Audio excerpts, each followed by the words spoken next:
Et bonjour à tous et à toutes, bienvenue dans cette conférence, dans cet atelier avec Franck Atten. Et nous avons maintenant Coucou. une bien meilleure image que la semaine dernière et un bien meilleur son.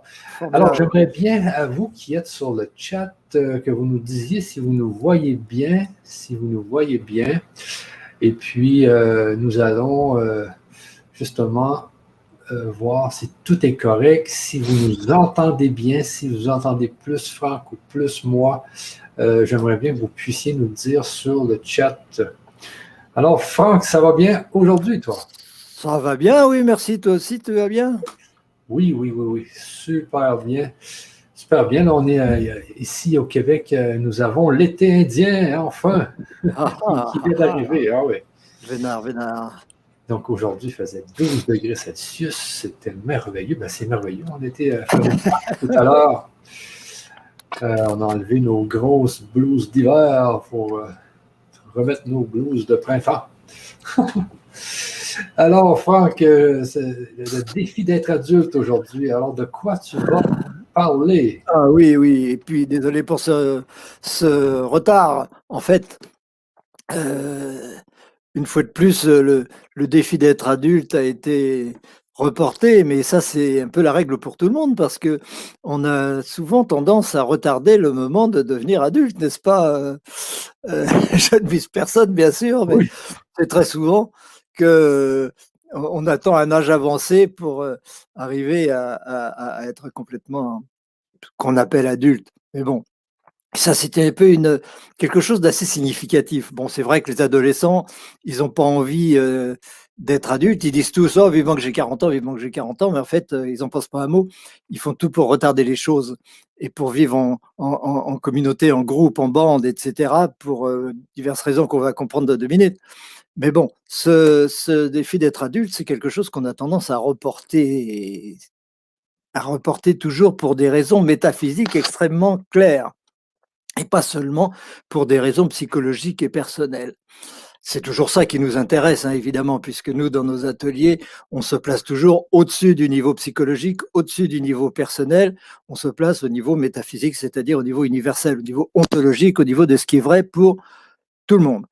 Et donc, c'est une forme de procrastination, c'est symboliquement, c'était une forme de procrastination de reporter cet atelier d'une semaine.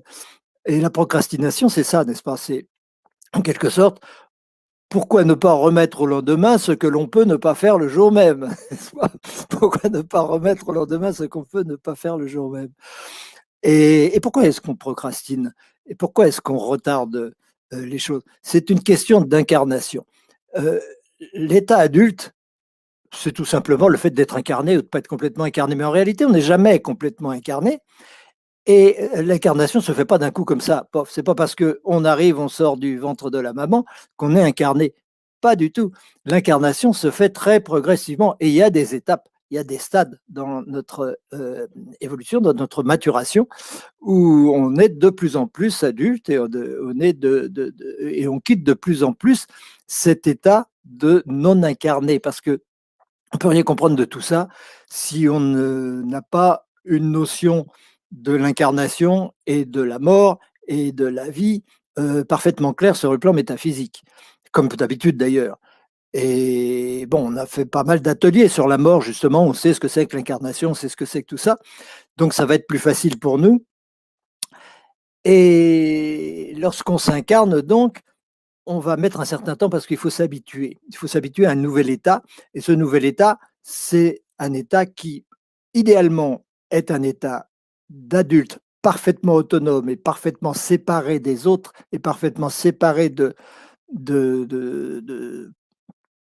j'allais dire de sa source, mais c'est pas ça que je veux dire, c'est pas de sa source, c'est parfaitement séparé du monde qu'on considère comme extérieur, alors que avant l'incarnation, lorsqu'on n'est pas encore né, lorsqu'on est encore mort en quelque sorte, eh bien, on n'a pas ce sentiment de séparation les uns des autres, on a un sentiment de fusion, un sentiment d'unité beaucoup plus grand.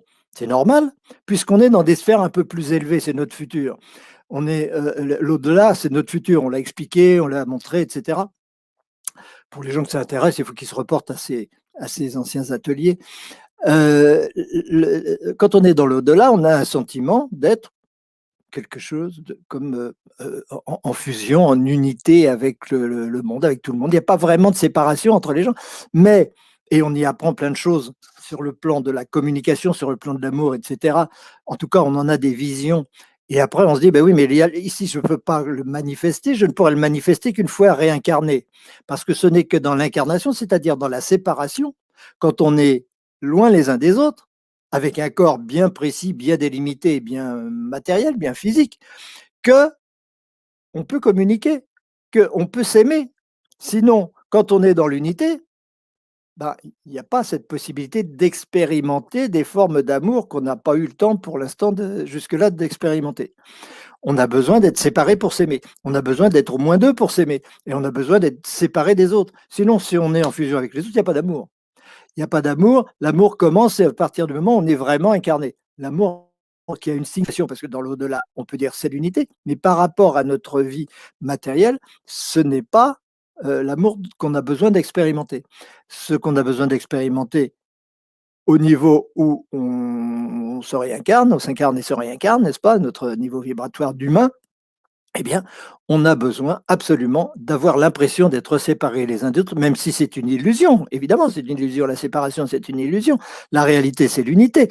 Il n'y a qu'une seule conscience. Mais on a le sentiment d'être séparés les uns des autres, et c'est cela qui nous permet de faire l'unité, de nous rapprocher, et par toutes les formes d'amour possibles, tous les niveaux d'amour possibles, et surtout par la communication, évidemment. La communication, c'est une forme d'amour, c'est une façon de faire l'unité. En communiquant, on s'aperçoit qu'on a les mêmes sentiments, qu'on a les mêmes vécus, les mêmes souffrances, que les mêmes mots ont le même sens, etc., qu'on a la même source, qu'on a la même réalité. Et cette communication, c'est essentiel, elle ne peut se faire que par le corps. Notre corps est notre instrument de communication. Nous communiquons grâce à notre corps. Mais si on n'est pas séparés les uns des autres, il n'y a pas de communication. Il n'y a pas besoin de communication puisqu'on est un. C'est la télépathie, c'est la fusion, c'est tout ce que vous voulez. Or, lorsqu'on s'incarne, eh ben, on quitte brutalement, assez brutalement, ce monde de la fusion. Et bien souvent, surtout dans les milieux spirituels, pas seulement, mais en général, c'est assez général dans les milieux spirituels, et c'est pour ça d'ailleurs qu'on s'intéresse à la spiritualité, on a une certaine nostalgie de cette période où on était dans l'unité avec les autres. Et cette nostalgie fait qu'on retarde le plus possible la prise de conscience qu'on est vraiment séparés les uns des autres, et qu'on a vraiment un corps, et qu'on est vraiment autre par rapport au monde, même si en réalité, dans les faits, dans l'absolu, le monde est à l'intérieur de nous. Bien sûr, il l'est. Tout est dans notre conscience, mais pour pouvoir communiquer, pour pouvoir aimer, pour pouvoir manifester des attitudes spirituelles par rapport à la matière et par rapport au monde, il faut que le monde soit matériel, il faut que le monde nous paraisse extérieur. Et ça, on a des réticences à ça. Alors, pour les gens qui se réincarnent avec un passé très matérialiste et qui reviennent avec ce même bagage matérialiste, il n'y a pas de souci. Dès qu'ils arrivent, parfait, ils sont dans leur monde, c'est la troisième dimension, tout va bien, on est séparés les uns des autres, moi c'est moi, l'autre c'est l'autre, et puis voilà. Mais pour les autres qui ont déjà un petit peu passé ce stade-là dans d'autres vies, eh ben, ils arrivent ici, ils sont un peu déboussolés. Ils disent, mais non, je voulais plus de cette matière, je veux plus de cette séparation, je voudrais l'unité, je voudrais la fusion, je voudrais tout ça. Et donc, ils vont passer leur vie à chercher la fusion. Le problème, c'est que tant qu'on cherche la fusion, eh ben, on ne peut pas être adulte, et qu'on a besoin, pour manifester une véritable unité, d'être complètement adulte, c'est-à-dire d'être complètement conscient de notre distinction par rapport aux autres, et donc parfaitement identifié au corps, c'est-à-dire parfaitement identifié à sa personnalité, et parfaitement identifié, donc parfaitement incarné, tout simplement, parfaitement incarné. Donc il est normal que au moment où on s'incarne, mais ça c'est vrai pour tout le monde, hein, à tous les niveaux spirituels, on est plus ou moins bien incarné. Il y a des enfants qui naissent très incarnés, ça arrive, c'est exceptionnel. Ça veut dire que c'est des jeunes qui, dès leur arrivée, sont capables d'enseigner. Ils sont, dès leur arrivée, capables d'avoir des relations et des façons de communiquer avec le monde qui sont tout à fait exceptionnelles, mais il y en a de plus en plus de ça. Il y en a de plus en plus, ça fait partie d'ailleurs, les autistes Asperger, etc., beaucoup d'autistes de toutes sortes, et il y a beaucoup de jeunes qui arrivent aujourd'hui avec ce bagage-là, et qui sont souvent d'autant plus déboussolés qu'ils arrivent et qui sont très incarnés, et qu'ils arrivent dans un monde qui leur paraît pas du tout adapté à ce qu'ils attendent, à ce qu'ils recherchent, etc.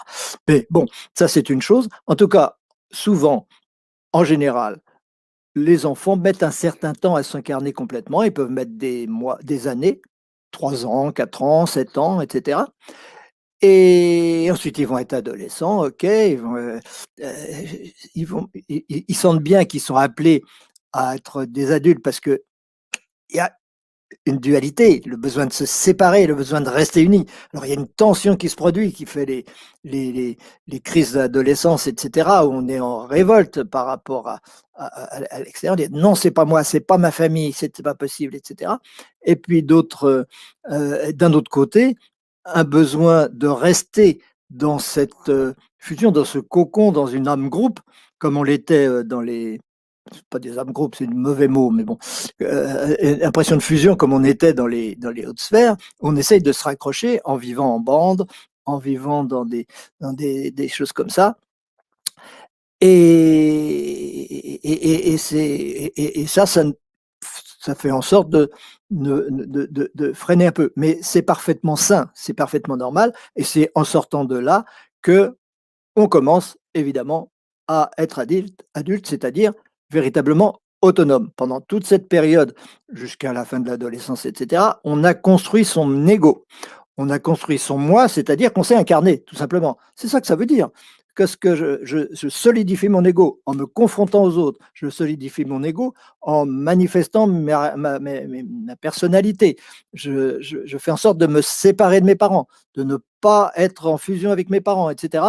Tout ça, c'est des façons de s'incarner, de se manifester en tant qu'ego et d'être de plus en plus l'ego. Et c'est ça qu'on cherche à faire pendant toute cette période de la jeunesse, c'est que cet ego se solidifie. Parce que c'est avec cet ego qu'on va pouvoir agir, et en tant qu'adulte, il va pouvoir agir par rapport au monde. Le problème, c'est que souvent dans les milieux spirituels, on freine, on ne veut pas, et on rejette cet ego, on rejette cette personnalité, et on voudrait brûler les étapes et être tout de suite dans la fusion. Le problème, c'est que effectivement, tant qu'on est dans la fusion, on ne peut pas aimer correctement. Beaucoup d'entre vous l'auraient remarqué, si on attend de la fusion, si on attend l'unité tout le temps, on va toujours exiger quelque chose de l'autre pour ressentir cette fusion. Et si on ne la ressent pas, on va se mettre en colère, on va être malheureux, on va être jaloux, etc. Tous ces problèmes psychologiques proviennent du fait qu'on cherche la fusion. Et on cherche la fusion parce qu'on est encore dans la nostalgie de cette avant l'incarnation, avant la naissance. Et donc, on ne peut pas être adulte dans ces conditions-là, parce qu'on ne peut pas aimer de façon inconditionnelle. C'est exactement l'inverse. Aimer de façon inconditionnelle, c'est être parfaitement autonome par rapport à l'autre, n'est-ce pas? Je ne cherche pas la fusion. Donc, si l'autre est différent de moi, c'est parfait. Si l'autre a d'autres idées que moi, c'est parfait. S'il vit d'une autre façon que moi, c'est parfait. S'il aime même d'autres personnes que moi, c'est parfait. Je ne suis pas dans la recherche de la fusion. Je suis dans la recherche de la reconnaissance de l'autre pour pouvoir, à partir de cette séparation, de cette distinction bien spécifique et bien réelle et bien profonde et bien totale, arriver à ce moment-là, agir, faire ce qu'on a à faire avec. Tant qu'on a l'impression d'être ensemble, il n'y a pas vraiment d'amour. On ne sait pas aimer. L'ego ne sait pas aimer. L'enfant ne sait pas aimer. Pour savoir aimer, il faut vraiment être distinct des autres et les accepter totalement, c'est-à-dire à partir de cette séparation, comprendre qu'en fait cette séparation est illusion. Mais tant qu'il n'y a pas cette séparation, il n'y a pas la compréhension que cette séparation est illusion, et donc il n'y a pas la possibilité d'intégrer spirituellement l'autre. Intégrer spirituellement l'autre, ça ne veut pas dire lui ressembler, ça ne veut pas dire être influencé par l'autre, ça ne veut pas dire faire en sorte que l'autre nous aime etc., et que tout le monde se prenne dans les bras. C'est pas ça. C'est chercher simplement à ce que, en tant qu'être autonome, je sois parfaitement libre, de la présence ou de l'absence de l'autre et que l'autre soit parfaitement libre de la présence ou de mon absence et que malgré cela, l'unité entre les deux se fait de façon profonde au niveau de la conscience, au niveau de l'âme, au niveau du cœur. Et cette unité-là, elle vaut vraiment quelque chose. Et lorsque cet amour inconditionnel se manifeste, eh bien, on passe évidemment à un stade supérieur qui fera que lorsqu'on va se réincarner la prochaine fois, on se réincarnera encore dans des meilleures conditions, avec un bagage bien plus élevé, bien plus important, parce qu'on aura accepté de s'incarner totalement, parce qu'on aura accepté de quitter cette période de l'enfance où en fait on essaye d'être en fusion avec les parents. Ça a des conséquences colossales sur notre vie et sur la vie sociale aussi. Dans tous les domaines, ça a des conséquences considérables. Euh, il faut être attentif à ça. Et dans notre atelier, donc, je suppose que les gens nos étudiants, les gens qui nous écoutent auront beaucoup de choses à nous demander pour préciser ça, pour manifester ça, pour arriver à vivre ça vraiment, l'appliquer en fonction des situations des uns et des autres, n'est-ce pas? En fonction de là où on se trouve, là où chacun se trouve, par rapport à ses parents, par rapport à ses conjoints, par rapport à tout ça. Voilà, voilà. Donc, j'espère que c'est un sujet qui va vous intéresser. Oui, Franck, c'est très, très, très intéressant. Très, très, très. La façon dont tu dis ça, là, que quand on n'est pas sur cette terre, quand on n'est pas incarné, on est vraiment en fusion, on est un.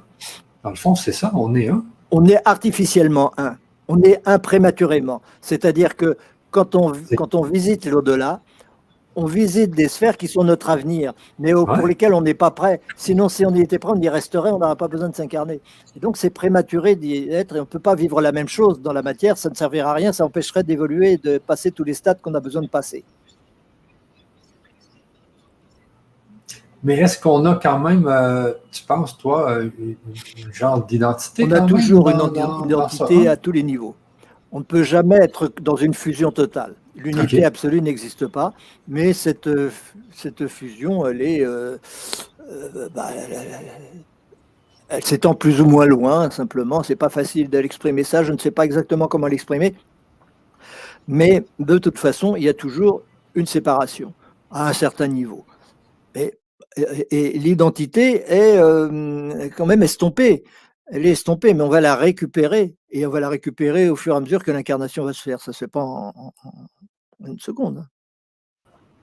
Et le bagage que nous avons accumulé là, dans les autres vies, est-ce que quand on se réincarne, on emporte un peu de ce bagage? On emporte la totalité de ce bagage et on va le récupérer personnellement en s'incarnant, puisqu'il n'y a pas de différence entre nos mémoires et nos atomes. Les mémoires sont nos atomes. Et le corps que je réintègre, en fait, je ne réintègre pas, je l'intègre. C'est-à-dire que je le manifeste. Je réunis les atomes qui sont les mémoires qui m'appartiennent. Et donc, les enseignements que j'ai reçus dans mes vies précédentes. OK, oui. On avait vu ça dans une autre conférence. Les atomes, c'était très important. Et donc, c'est cette structure atomique, dans le fond, qu'on reprend, mais qui était quand même dans les vies précédentes. Mais ça avait rapport aux atomes, ça je me souviens. Oui. De toute façon, l'esprit est en totalité sous forme d'atomes plus ou moins subtils, mais il est en totalité sous forme d'atomes. Il n'y a pas d'esprit en plus des atomes. Et ce sont les atomes qui expriment l'esprit et rien d'autre. C'est la manifestation de l'esprit, l'atome.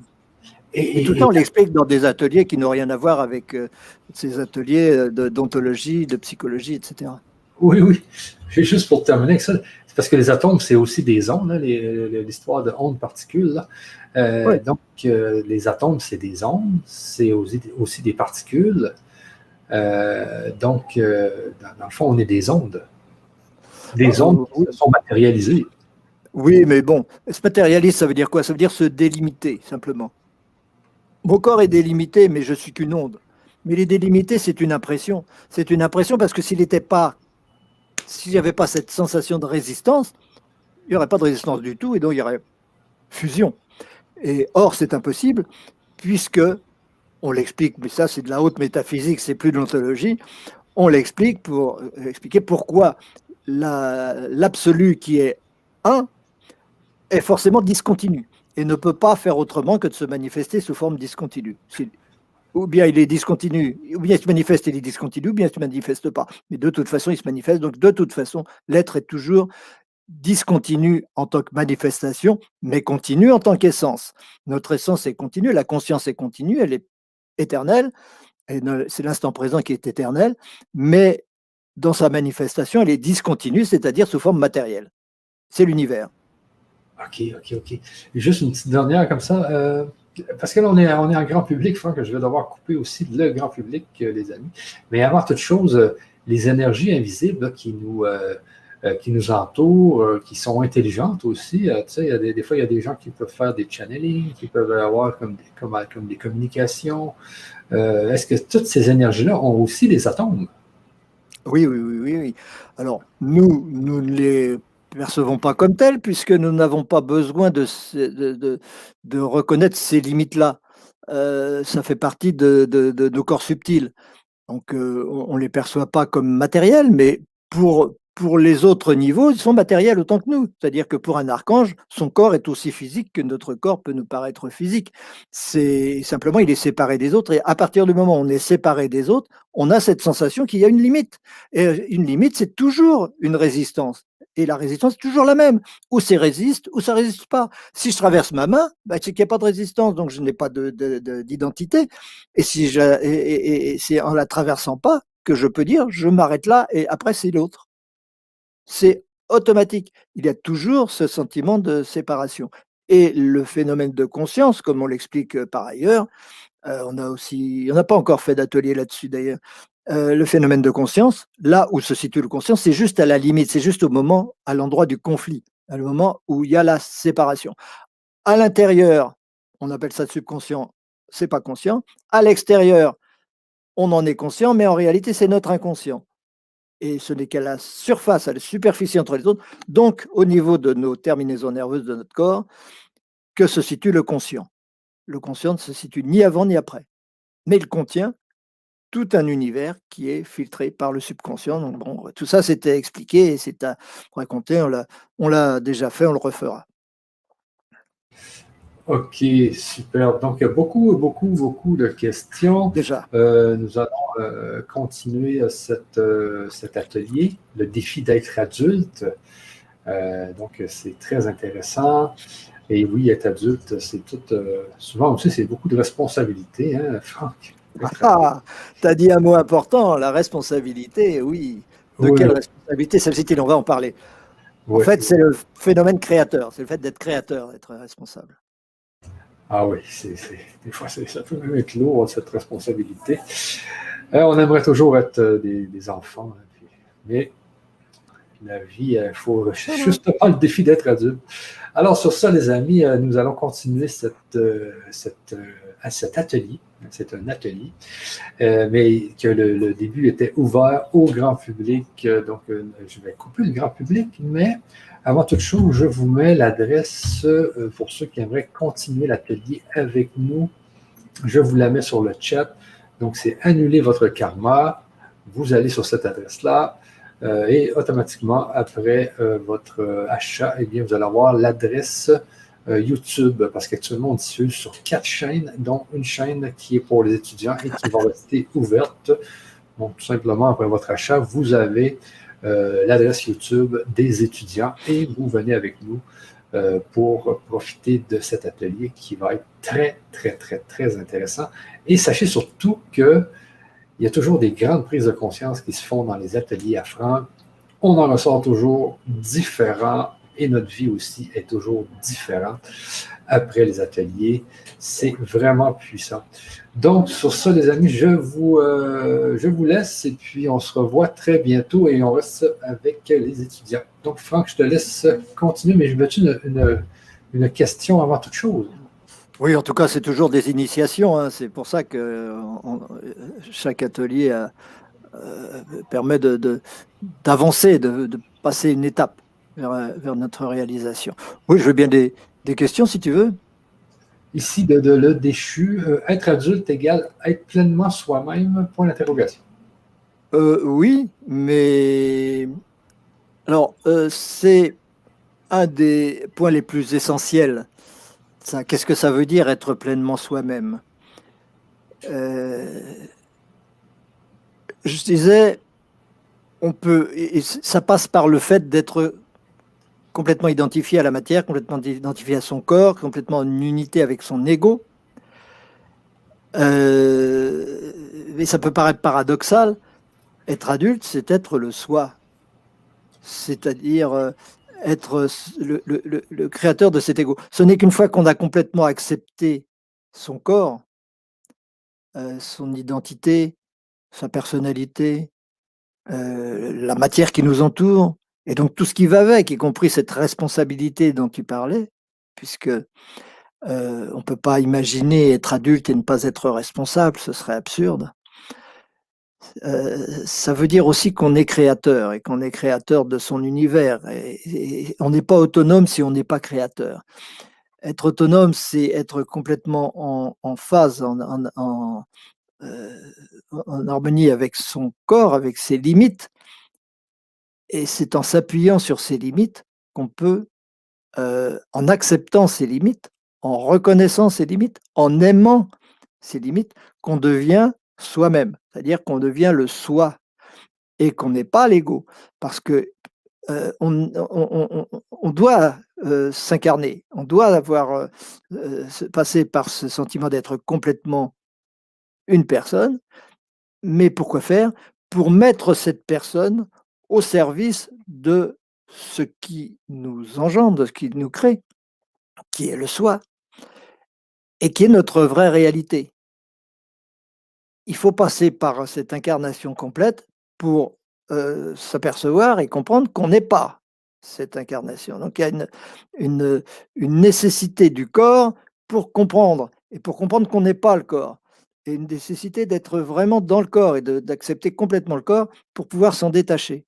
Et tant qu'on l'a pas, tant qu'on ne n'est pas détaché, et ben bon, c'est normal. On s'en détache jamais totalement. On n'est jamais totalement soi-même. On n'est jamais totalement adulte. On n'est jamais totalement tout. On n'est jamais tout ça. Hein, ça, il y a pas de, c'est pas un mystère. On le sait depuis le début. Mais on est là pour le devenir progressivement. Et le devenir progressivement, c'est être de plus en plus spectateur, observateur, et se reconnaître comme créateur de cet ego, et non plus s'identifier à lui. Et être, s'apercevoir qu'on est son créateur, c'est avoir une relation vis-à-vis de ce corps, au même titre qu'on a une relation vis-à-vis des autres et vis-à-vis de l'univers. Donc aimer son prochain comme soi-même, etc. Si j'aime cet ego, je ne suis plus l'ego, je suis le soi, parce que l'ego, il est incapable d'aimer. L'ego, il est fait pour être aimé. C'est ça aussi l'enfant. L'enfant, il est fait pour être aimé, mais les enfants ne savent pas aimer. C'est pas leur problème. Ils sont toujours demandeurs, c'est tout. Et nous, ça nous touche et ça nous évoque, ça nous invite, ça nous incite à les aimer. Comme pour les animaux, comme pour tout ça, n'est-ce pas? Un enfant et un animal, c'est un peu la même chose. On a envie de les prendre dans les bras, on a envie de leur donner à manger, et cetera. On n'a pas, on n'attend pas d'eux qu'ils prennent des responsabilités ou que ce soit eux qui nous apportent de l'amour. Ça peut pas fonctionner comme ça. Donc le être soi-même, c'est ne pas attendre d'amour, c'est-à-dire ne pas être l'ego, et pour cela, devenir, se reconnaître spectateur, être l'observateur de cet ego, le guider, le diriger, faire en sorte qu'il se manifeste, qu'il serve à réaliser son but, donc s'identifier à son but, et tout cela, ça passe par l'identification au soi. Et c'est vrai, on pourrait le dire, on ne peut être vraiment adulte et pleinement adulte que si on est le soi, mais en fait, on n'est jamais totalement le soi. Et d'autre part, on peut très bien être adulte quand même en étant complètement identifié à l'ego. Ça, c'est quand même possible, c'est quand même vrai. Il y a beaucoup de gens, on ne va pas dire que tous les gens qui ne sont pas des éveillés spirituels ne sont pas adultes. Non, non, il y a des tas de gens qui sont adultes. Il y a plusieurs façons d'être adulte. Euh, c'est une question d'adéquation entre les aspirations qu'on a au fond de nous-mêmes, enfin, notre mission en quelque sorte, et ce qu'on manifeste, et ce qu'on réalise. On n'est pas obligé d'avoir personnellement pour mission la réalisation spirituelle. Euh, donc le fait d'être adulte, il peut être différent selon les personnes.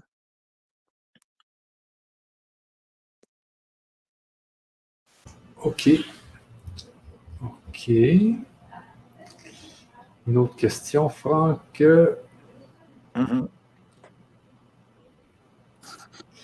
Ici, Chantal qui nous disait guérir la nostalgie de l'ailleurs, car il faut se séparer pour pouvoir Oui, aimer. c'est ce que j'ai dit, oui. Oui, oui. C'est ce que tu Ça as dit. peut paraître paradoxal, mais la vie n'est que paradoxe de toute façon, hein. L'être est un paradoxe par lui-même, c'est un paradoxe. Le paradoxe de l'impossibilité de ce qui est absolument nécessaire. Et de là découlent tous les autres paradoxes. Et donc, on est là pour faire l'unité, elle ne va pas de soi. Pour la faire, il faut avoir cette impression d'être séparé de l'autre, évidemment. OK. Et elle dit ici aussi, Chantal, oui, très vrai, commencer à construire l'ego avant de chercher à le dépasser.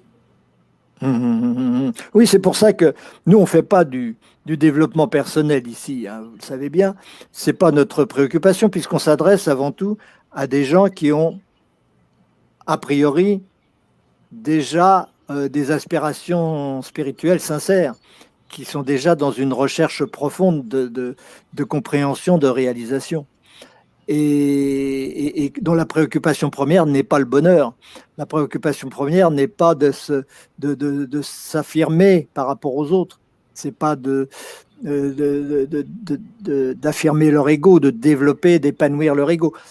Néanmoins, c'est nécessaire, hein. Je ne suis pas en train de dire que c'est pas utile. Il faut toujours épanouir son ego. On est là pour l'épanouir. Mais tout ce qui est métaphysique, c'est après, en quelque sorte. C'est une fois que, bon, on est assez clair à ce niveau-là, on sait déjà qui on a déjà des ambitions claires, on est arrivé avec un certain bagage. Sinon, on ne s'intéresse pas en général à la métaphysique. Donc, oui, on construit toujours l'ego d'abord, et la naissance, l'enfance, c'est une reproduction de tout le schéma de l'évolution, On reprend les choses à zéro et on repasse par toutes les étapes, après s'arrêter à l'étape à laquelle on s'est désincarné et recommencer son chemin. Mais toutes les étapes sont revécues. C'est aussi pour ça d'ailleurs qu'un fœtus, il passe par tous les stades de l'évolution, les amibes, les poissons, etc., les reptiles, avant de devenir un petit bébé. Et ce n'est qu'une fois qu'il est un petit bébé que là, bon, hop, on le jette dans le monde. Et alors qu'un poisson, il n'attend pas ça. Un poisson, dès qu'il est poisson, hop, on le jette dans la mer. C'est un autre niveau. Donc pour chacun d'entre nous, c'est pareil. Si on se jette dans la métaphysique, hop, je me jette dans la métaphysique, c'est parce que j'ai déjà développé mon ego. C'est parce que je sais déjà qui je suis, je sais déjà où je vais, je sais déjà à quoi je sers, je sais déjà un tas de choses, et je suis conscient d'avoir une mission. Et je me dis, ma mission, il faut que je la réalise, mais comment je vais faire? Alors, après, on cherche évidemment à comprendre, on cherche à savoir pourquoi on est là, etc. Mais c'est le lot de la plupart des philosophes, c'est le lot de la plupart des chercheurs, etc., hein. Nous en faisons partie, hein, d'ailleurs, la plupart des gens qui travaillent avec le grand changement, qui suivent les séminaires, les ateliers, tout ça, sont toujours des gens qui ont déjà un certain niveau par rapport au développement d'une certaine expérience, un certain bagage, une certaine conscience, en quelque sorte. Euh, mais construire l'ego, bon, c'est pas notre propos parce qu'il y en a plein qui le font. Et ils font ça très bien et c'est très bien.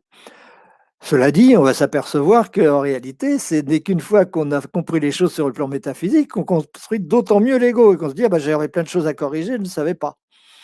En fait, mon ego, il était encore un ego animal et je suis passé à l'étage au-dessus. Et mais c'est très bien. Chacun doit passer par toutes les étapes. Donc, on va s'apercevoir, et on s'en aperçoit d'ailleurs au fil des ateliers, que la personnalité s'affine, que la personnalité se solidifie et qu'on devient de plus en plus autonome et de plus en plus invulnérable, il faut le reconnaître, sur le Ouais. plan émotionnel. De Caradine qui nous dit la vision de M. Hatem me caresse les neurones dans le sens de l'infini. Merci Michel pour cette émission que l'on a loupée la semaine dernière. Oui, je sais que c'est sûr, mais là c'est bien, on a une bien meilleure image puis un très bon son. C'est comme toujours, hein, on recule pour mieux sauter, et puis voilà. Oui, exactement. De Chantal qui nous revient. Oui, très intéressant et très important à comprendre. Sinon, beaucoup d'illusions et d'erreurs et souffrances dans la quête spirituelle. C'est vrai que c'est important de comprendre. Hein? Oui, c'est ça le risque, c'est de se fourvoyer dans des voies spirituelles qui n'en sont pas, et dans des voies de garage. Le développement personnel, ça peut être une voie de garage. Beaucoup de gens confondent le développement personnel et la spiritualité, alors que c'est deux choses tout à fait distinctes. Et en réalité, le développement personnel dépend beaucoup de la spiritualité. La spiritualité dépend foncièrement de la métaphysique, ce qui n'est pas la conception de tout le monde.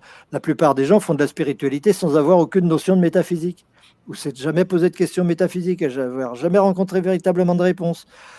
Alors évidemment, dans ce cas-là, toute la chaîne s'en ressent, n'est-ce pas? Leur spiritualité va être plus laborieuse et ils vont faire séminaire sur séminaire, thérapie sur thérapie, sans jamais avancer vraiment. Ils vont avoir l'impression de tourner en rond, alors qu'il suffirait de quelques notions métaphysiques de base pour qu'ils disent « Ah bah ça va, j'ai compris, je comprends ce qu'on veut m'enseigner ». Même si le maître, l'enseignant ne l'enseigne pas, si le thérapeute ne dit pas ce qu'il doit dire, la personne, le patient comprend quel est son niveau vibratoire, qu'est-ce qu'il veut dire, où il veut en venir et qu'est-ce qu'il doit faire. Un mot suffit et il a gagné beaucoup de temps et beaucoup d'argent aussi d'ailleurs. De Mélissa qui nous dit Franck, est-ce qu'on choisit notre corps physique? Bah, on ne peut pas faire autrement, mais ce n'est pas un choix volontaire. Je veux dire, je ne choisis pas en me disant tiens, je vais avoir les yeux bleus, je vais avoir les cheveux comme ci, comme ça. Non, on le choisit parce que, encore une fois, comme je l'ai évoqué dans l'introduction, notre corps, ce sont nos mémoires.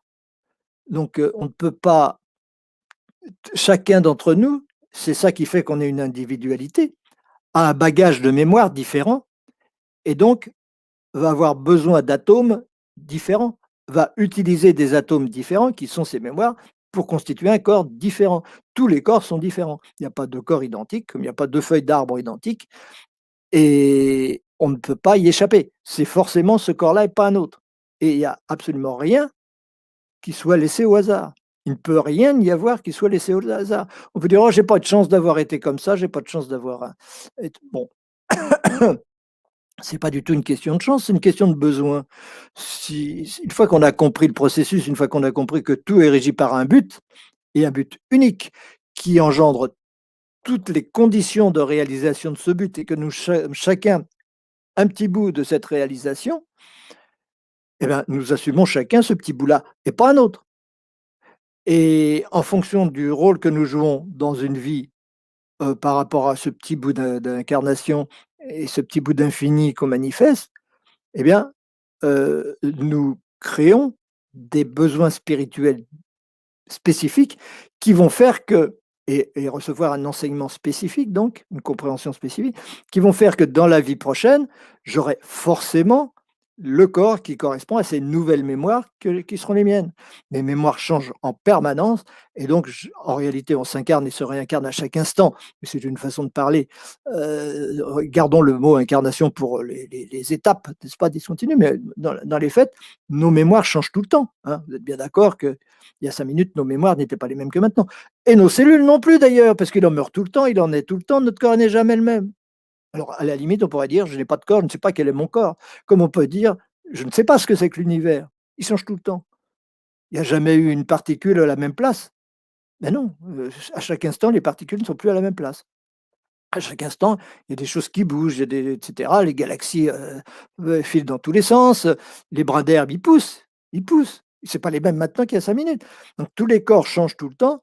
Mais c'est par saut, n'est-ce pas? C'est tout le sens de la physique quantique d'ailleurs, c'est que toutes ces choses se font par étapes successives. Donc c'est ça qu'on appelle un quantum, c'est une quantité minimum d'énergie nécessaire pour faire passer un électron d'une couche à l'autre. Mais enfin, ça, c'est une interprétation qui est fausse, puisque les électrons ne sont pas ce qu'on en dit, les relations avec les noyaux ne sont pas ce que l'on dit, etc. Bon, peu importe. Mais le principe est celui-là, n'est-ce pas? C'est cette discontinuité qui est indispensable, parce que si c'était continu, eh bien, ça voudrait dire qu'au bout du compte, l'infini est possible. Or, si nous sommes là, c'est précisément parce que l'infini n'est pas possible. Et le fait que l'infini ne soit pas possible fait qu'on est tous séparés les uns des autres et qu'on est tous physiques, physicalisés. La matière, la sensation de matière, c'est la résistance à l'infini, c'est l'impossibilité d'être infini. Il y aura toujours ça. Il y aura toujours une forme de matière, et à tous les niveaux d'évolution, il y a toujours une forme de matière. On la ressent plus ou moins comme matière, bon, mais voilà, c'est il y a quelqu'un au Canada, une petite fille qui s'excuse quand elle traverse le tableau à l'école. Sa main qui traverse le tableau. Elle veut écrire: «Ah! Pardon, excusez-moi madame, j'ai traversé le tableau». C'est quand même extraordinaire. Mais c'est normal, parce qu'elle, elle vient d'un niveau où c'était une habitude, où il avait l'habitude que c'était pas ce niveau de matière qui l'arrêtait, c'était un autre niveau de matière qui l'arrêtait, et donc elle pouvait aller plus loin.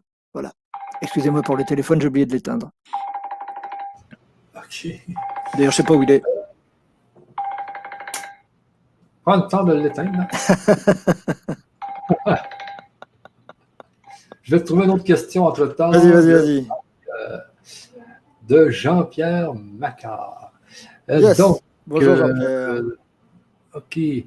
Dans l'au-delà, le sentiment que l'on a, c'est un peu comme un petit enfant, moins de 3 ans, qui n'a pas vraiment conscience de son corps. Est-ce en unité avec sa mère? Est-ce que tu veux que je le relise? Dans l'au-delà,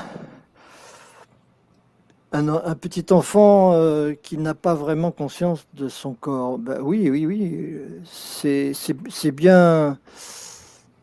Oui, c'est vrai, quand un petit enfant, jusqu'à un certain âge, il n'a pas vraiment conscience de son corps. Il ne s'est pas encore aperçu qu'il en avait un, c'est vrai. Pendant un certain temps, d'ailleurs, il confond son corps avec celui de sa mère.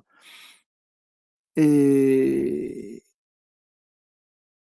et si c'est comme ça quand on naît, c'est parce que effectivement, on en a le souvenir de précédemment, d'avant la naissance. Oui, tout à fait. Euh, Maintenant, question de Caradine. Question, sommes-nous un esprit qui vient goûter au plaisir de la matière ou sommes-nous piégés dans la matière avec pour objectif d'atteindre le spirituel? Pourquoi voir les choses en négatif? On a le choix. On n'est pas obligé de se sentir piégé. On peut d'autant moins se sentir piégé que la prison dans laquelle on croit être, en fait, on n'est pas dans cette prison. C'est cette prison qui est dans nous. Je ne suis pas prisonnier d'un corps. Je suis l'être. Et c'est le corps qui est à l'intérieur de l'être. C'est mon corps qui est à l'intérieur de ma conscience. C'est ma prison qui est à l'intérieur de moi. C'est pas moi qui suis dans une prison. Sinon, ça veut dire vraiment que je considère le corps comme une réalité et que moi, je suis autre chose, je ne sais pas quoi. En tout cas, c'est pas une question de plaisir. Le plaisir de la matière, oui, bien sûr, c'est la carotte. Le bonheur, c'est la carotte, c'est très bien tout ça. Il n'y a pas de problème, on est là pour être heureux, on n'est pas là pour être malheureux, tant qu'à faire. Mais euh, on arrive, on arrive avec un corps parce que c'est inévitable. Mais c'est pas parce que c'est inévitable que c'est une prison. C'est nécessaire, c'est notre besoin. C'est ça qui va nous faire progresser vers l'absolu. Le but spirituel, il est vrai pour tout le monde, il y a que ça. Le but spirituel, c'est l'infini, c'est être, arrivé, aller vers l'infini, et aller vers l'infini, c'est éternel. On peut pas arriver à l'infini puisque c'est infini, on peut toujours aller plus loin. Donc on va toujours plus loin parce que c'est infini, c'est la seule nécessité. Toute notre métaphysique repose sur cette certitude que l'infini n'est pas du tout une réalité, que l'infini est une tendance, est une nécessité. Et c'est tout ce qui diffère à la base entre notre science et les sciences officielles ou les philosophies habituelles ou les religions qui considèrent toujours que l'infini est quelque chose. L'infini n'est pas quelque chose, l'infini, si c'était quelque chose, ce serait néant. Et c'est quelque chose à accomplir, à réaliser. Et l'univers est éternel parce que cette réalisation n'est jamais aboutie, n'est jamais terminée. Chacun d'entre nous est une étape dans cette évolution et nous passons d'une étape à une autre en permanence. Et puis par stade, par saut, comme ça. Voilà. Donc, on a absolument besoin de cette incarnation pour passer à l'incarnation suivante. Et de toute façon, notre réalisation, elle passe par cette succession d'incarnations. Donc, on pourrait dire de prison en prison si on était négatif. Mais pourquoi être négatif? À quoi ça sert? Puisque tout cela est pour notre réalisation. Chaque fois qu'on progresse, on est en plus d'amour. On a plus d'amour. On a plus une grande capacité d'amour. On a une plus grande capacité créatrice. On a une plus grande autonomie, une plus grande liberté. Alors, pourquoi prendre ça comme quelque chose de négatif, hein? Nous ne sommes pas du tout piégés dans la matière. Ça voudrait dire qu'on pourrait ne pas y être. Mais non, on ne peut pas ne pas y être. L'esprit se donne toujours une forme matérielle parce que c'est cette forme matérielle qui lui permet de s'accomplir. Sans forme matérielle, il ne peut rien accomplir du tout. Il ne peut pas manifester d'amour sans forme matérielle. Notre corps est notre outil de communication, c'est notre instrument d'amour. On ne peut aimer qu'à travers un corps. En dehors du corps, on ne peut pas aimer grand-chose. C'est là où les gens qui se suicident ou qui meurent brutalement, d'un seul coup se dire: «Ah, qu'est-ce que j'ai été bête! Quelle catastrophe! J'aurais dû en profiter pendant que j'avais un corps, parce que ce corps me permettait d'aimer et je ne l'ai pas assez fait. Ce corps me permettait de manifester des choses, de communiquer, d'échanger, et cetera et maintenant je ne peux plus, je suis coincé là». C'est là qu'on se sent davantage coincé parce qu'on n'a plus l'outil pour notre évolution. On n'a plus l'outil pour, aller vers ce spirituel et s'en priver volontairement, c'est la plus grosse erreur qu'on puisse faire et on la regrette amèrement parce que c'est quelque chose de terrible. Il faut tout faire toujours pour éviter aux gens de se suicider. C'est vraiment, il suffit il suffit parfois d'un mot pour, qu'ils comprennent et qu'ils ne le fassent pas. C'est vraiment, heu, essentiel. C'est vraiment un service qu'on leur rend. Ça leur fait économiser beaucoup de souffrances futures, beaucoup de vies futures, beaucoup de problèmes futurs.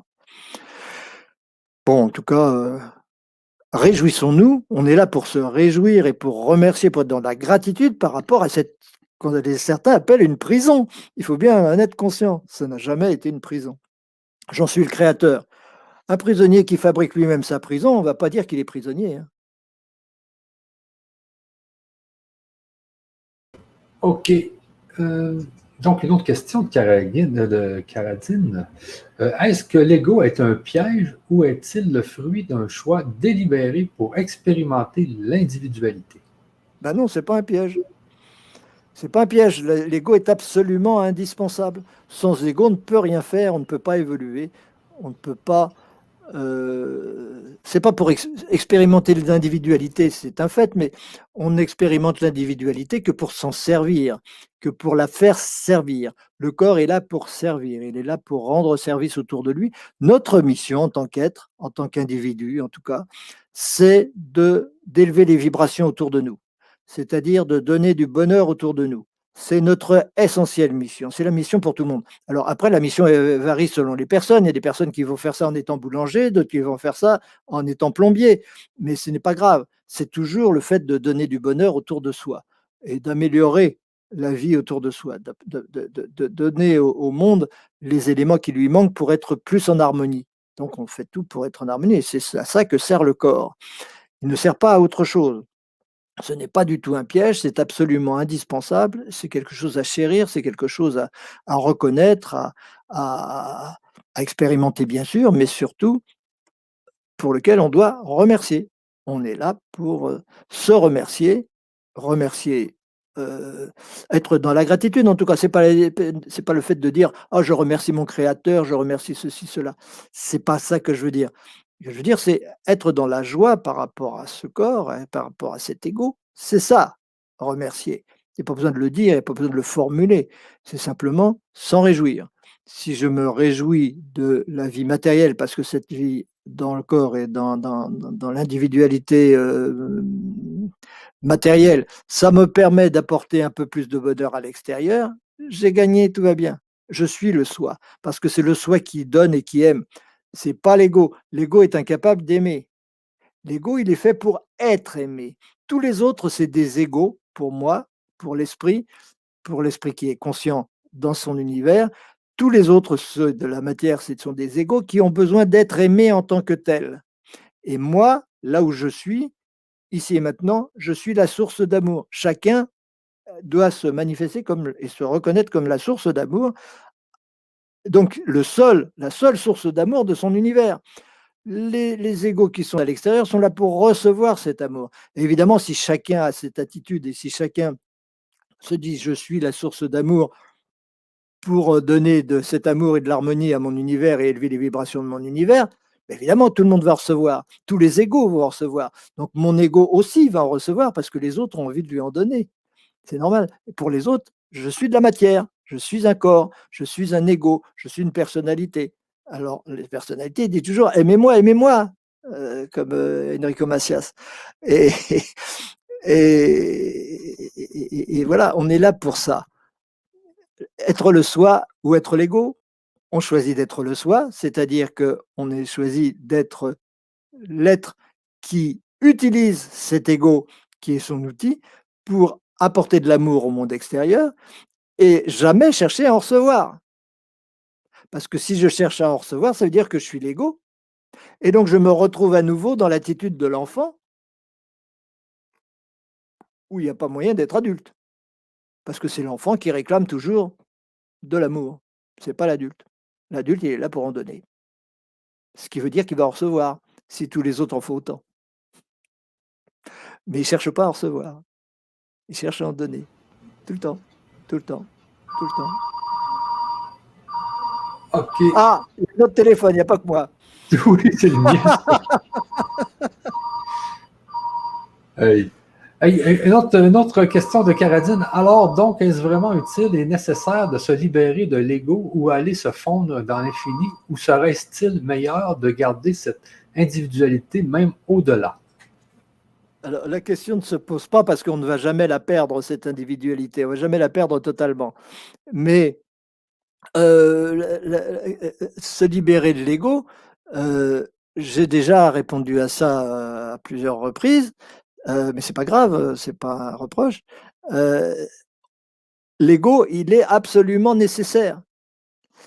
Il ne s'agit pas de chercher à s'en libérer, il s'agit de chercher à s'en reconnaître créateur et gérant. C'est moi qui gère mon ego. Je gère mon ego et donc je suis autonome. Je gère mon ego, c'est-à-dire que je vais utiliser cet outil pour qu'il rende service au monde extérieur. C'est la seule chose à faire. Donc je ne vais pas me libérer de cet ego en me disant il faut que je me débarrasse de cet ego et alors je serai libre. Mais non, c'est le contraire. C'est en utilisant cet ego pour le bien des autres que je manifeste ma liberté et ma capacité créatrice et mes libres choix, etc., et mon individualité véritablement. Euh, le fait de vouloir éliminer l'ego, comme on le dit souvent en spiritualité ou dans certaines religions, c'est une erreur qui provient évidemment d'un manque de métaphysique, d'une imprécision métaphysique. Et c'est très courant, et c'est pas grave, on en sort. Mais pour nous, c'est clair, on l'a déjà dit à plusieurs reprises, l'ego est un outil infiniment précieux. On est là pour le mettre au service. Et sans lui, on ne peut rien. Sans lui, on ne peut pas. Et donc, l'élévation spirituelle consiste à gérer cet ego de mieux en mieux, c'est-à-dire avec le plus de détachement possible, en l'aimant, en étant dans la gratitude par rapport à lui, mais en n'étant jamais dans la position de l'enfant qui réclame de l'amour. On n'est pas là pour ça. On ne cherche pas la fusion. On ne cherche pas ce genre d'unité-là. C'est pas, ça n'existe pas. Ça, c'est pas le but. Le but, c'est de grandir en amour. Grandir en amour, c'est dire être de plus en plus le soi, parce qu'il n'y en a qu'un. Être de plus en plus cette source d'amour. Et être de moins en moins cet ego. Mais c'est pas en éliminant, c'est en l'utilisant, c'est en le mettant au service. C'est là que je suis de plus en plus source d'amour. Si j'ai plus d'ego, je peux plus aimer, c'est terminé. Terminé. En réalité, on en a toujours un, donc tout va bien. On ne peut pas, même dans l'au-delà, perdre cette individualité. On ne la perdra jamais. Elle change perpétuellement. C'est une identité, une individualité qui grandit perpétuellement vers l'infini, mais qui n'arrive jamais à l'infini. Il n'y a pas de risque de se fondre dans l'infini. Il est important, et c'est aussi à ça que sert notre métaphysique, la haute métaphysique en tout cas, il faut oublier la peur du néant, la peur d'être infini, puisque on a démontré abondamment dans nos livres, etc., depuis dans tout le projet métaquantique, dans les derniers niveaux du projet métaquantique, on le démontre de façon certaine, on verrouille tout ça pour qu'il n'y ait plus cette peur de l'infini. On sait que aussi vite que j'évolue, aussi loin que j'aille spirituellement, je ne me fondrai jamais dans le néant, ça n'existe pas. C'est impossible. Je serai de plus en plus amour, éternellement. Il n'y a pas d'autre issue. C'est l'amour qui grandit. L'infini est inaccessible, éternellement inaccessible, il n'y a aucun souci. Donc pourquoi avoir peur? Pourquoi ne pas y aller le plus vite possible? Puisque ce qui nous satisfait, ce qui nous épanouit, c'est quand on aime, c'est pas quand on est aimé en réalité. Ça, c'est les enfants qui sont épanouis dans ce cas-là. Ils en ont besoin pour grandir, mais au bout d'un moment, stop, c'est terminé, c'est plus ça le problème, hein. Si ça continue d'être le problème, c'est vraiment qu'on ne veut pas être adulte. Mais quand on veut être adulte, eh bien, il y a un moment, stop, j'ai pas besoin du tout. Quand même. On aime mon ego, mais c'est parfait, super, mon ego a besoin d'amour, c'est génial, mais c'est pas moi. Moi, je suis là pour aimer au travers de cet ego. Et lorsque je me manifeste, lorsque je m'exprime, c'est mon ego que les gens perçoivent. Et c'est ça qu'ils disent, ah, je vais l'aimer, je l'aime, etc. Et bien, c'est parfait, parce que euh, ça leur permet, eux, de manifester leur capacité d'amour. Ça leur permet, eux, d'être un peu plus cette source d'amour. Mais moi, celui qui est aimé, s'il est accompli, ça lui est totalement égal. Qu'on l'aime ou qu'on l'aime pas, mais c'est pas du tout son problème. Pas du tout. C'est le problème de l'autre. C'est l'autre qui est en train de s'épanouir à travers ça. C'est pas la personne. Ça ne lui enlève rien, ça ne lui apporte rien. Il y a un moment où ça ne lui apporte rien, ça ne lui enlève rien. Les alchimistes disaient même, l'univers ne peut rien m'apporter. C'est évident. Une fois qu'on est le soi, quand on a atteint la pierre philosophale, l'univers ne peut rien nous apporter. Que voulez-vous qu'il nous apporte? On est là pour apporter l'amour à notre création. C'est la seule chose qui peut nous épanouir en tant qu'adulte, en tant qu'être réalisé. Et on continuera de s'épanouir. Il n'y a pas de limite, hein. Les êtres les plus élevés spirituellement, ils continuent à grandir en amour. Il ne faut pas vous faire d'illusions, hein. Ils continueront toujours.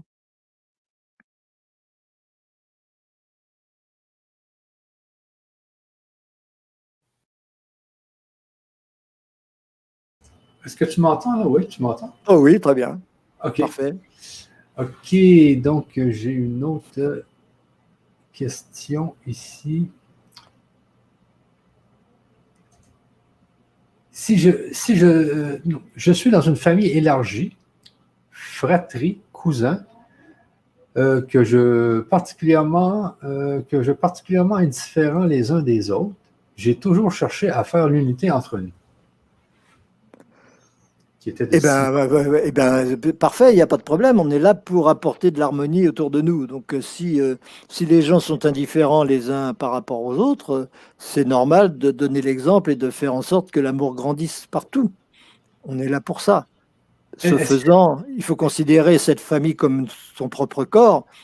Toute cette famille, toute ma communauté, tout mon pays, toute la planète, on se situe là où on veut se situer. Tout cela est mon corps, je suis là pour y apporter de l'harmonie, de l'épanouissement. Donc je le fais et c'est parfait. Mais je n'ai pas à attendre de résultats ou à être malheureux si je n'y arrive pas, ou à m'en plaindre ou à le reprocher aux autres s'ils ne s'aiment pas suffisamment entre eux. Ça, c'est pas possible. Je suis là pour donner de l'amour. Je ne suis pas là pour en recevoir ou pour regretter que les choses ne se passent pas comme je voudrais. Sinon, ça, c'est encore évidemment l'ego qui revendique. Ok, elle nous dit aussi ici, oups, mon attitude peut-elle être expliquée par cette recherche de fusion dont tu parles? Donc, c'est C'est- Simone, là, la même que tout à l'heure. Oui, très probablement, mais c'est pas un crime. Il ne faut pas se flageller pour ça. C'est pas grave. On est là pour expérimenter et puis on est tous là pour évoluer. Donc on est tous à une étape qu'on doit dépasser. Et voilà. Euh, le progrès, il va arriver lorsque tout ce que vous allez pouvoir faire par rapport à votre famille pour améliorer les relations, pour qu'ils prennent conscience, pour qu'ils soient plus dans la gratitude les uns par rapport aux autres, qu'ils se rendent de plus en plus compte qu'ils ont besoin les uns des autres, qu'ils se rendent de plus en plus compte que ce qui les épanouit, c'est de s'aimer les uns les autres et pas de rester chacun dans leur coin. Plus vous allez progresser dans ce sens, mieux ce sera évidemment pour tout le monde et plus ce sera bien pour vous. Mais l'important pour vous, en l'occurrence, c'est de ne pas être atteinte, de ne pas être déçu, de ne pas être dans l'attente par rapport à tout ça. C'est ça le problème de fusion. Les problèmes de fusion, c'est quand s'il n'y a pas la fusion, on est en colère. Ou si on n'a pas la fusion, on est malheureux. Ou s'il n'y a pas la fusion, on va le reprocher à l'autre. Ça, c'est pas possible. On cherche l'unité, on ne cherche pas la fusion, parce que la fusion, ça veut dire la fusion des corps. Ça, il n'y a pas lieu, hein. Chaque individu doit rester un individu, et c'est entre individus différents, et parfois contraires, que l'unité doit se faire. Si on était tous les mêmes, il n'y aurait aucun intérêt à faire l'unité. Elle serait déjà faite, et puis voilà. Non, non, non. L'unité, elle se fait entre personnes différentes qui doivent rester différentes. Donc, ce n'est pas de la fusion, c'est la recherche d'harmonie. L'harmonie, c'est par la compréhension les uns par rapport aux autres, la gratitude des uns par rapport aux autres, l'amour qui va grandir chez chacun d'entre eux. Mais si c'est pas le cas et s'il y a des choses qui se passent pas bien, c'est pas ça qui doit me toucher. Évidemment, je voudrais que ce soit bien et je voudrais qu'il y ait de l'harmonie. Mais s'il n'y a pas d'harmonie, je ne suis pas comptable du résultat. Le résultat n'est pas ma responsabilité. Ma responsabilité, c'est d'amener les gens vers plus d'harmonie, d'amener plus d'harmonie et plus de haute vibration dans mon univers. Donc, rire davantage, danser, chanter, faire des choses ensemble, etc. C'est pas, c'est apporter un peu plus faire progresser un peu mon univers en vibration, en amour, en paix, etc.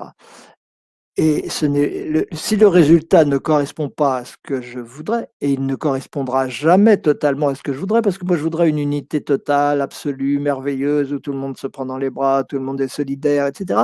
Et ce n'est pas le cas. Et alors, c'est pas mon problème si ce n'est pas le cas. Moi, je fais tout ce que je peux pour que ce soit le cas. Si ce n'est pas le cas, c'est que jusqu'à présent, il était nécessaire que ce ne soit pas le cas. C'est l'évolution de chacun qui est en cause et je ne suis pas comptable de leur évolution. Je fais pour le mieux pour mettre mon ego au service de cette unité. Mais le résultat, c'est le but qui le décide. Et le but qui n'est pas conscient, évidemment, ce but engendre les choses qui sont nécessaires pour chacun. Et chacun va vivre dans son univers exactement, précisément ce dont il a besoin. Donc ça, c'est pas mon problème. J'ai pas à m'en préoccuper. C'est pas ça qui compte.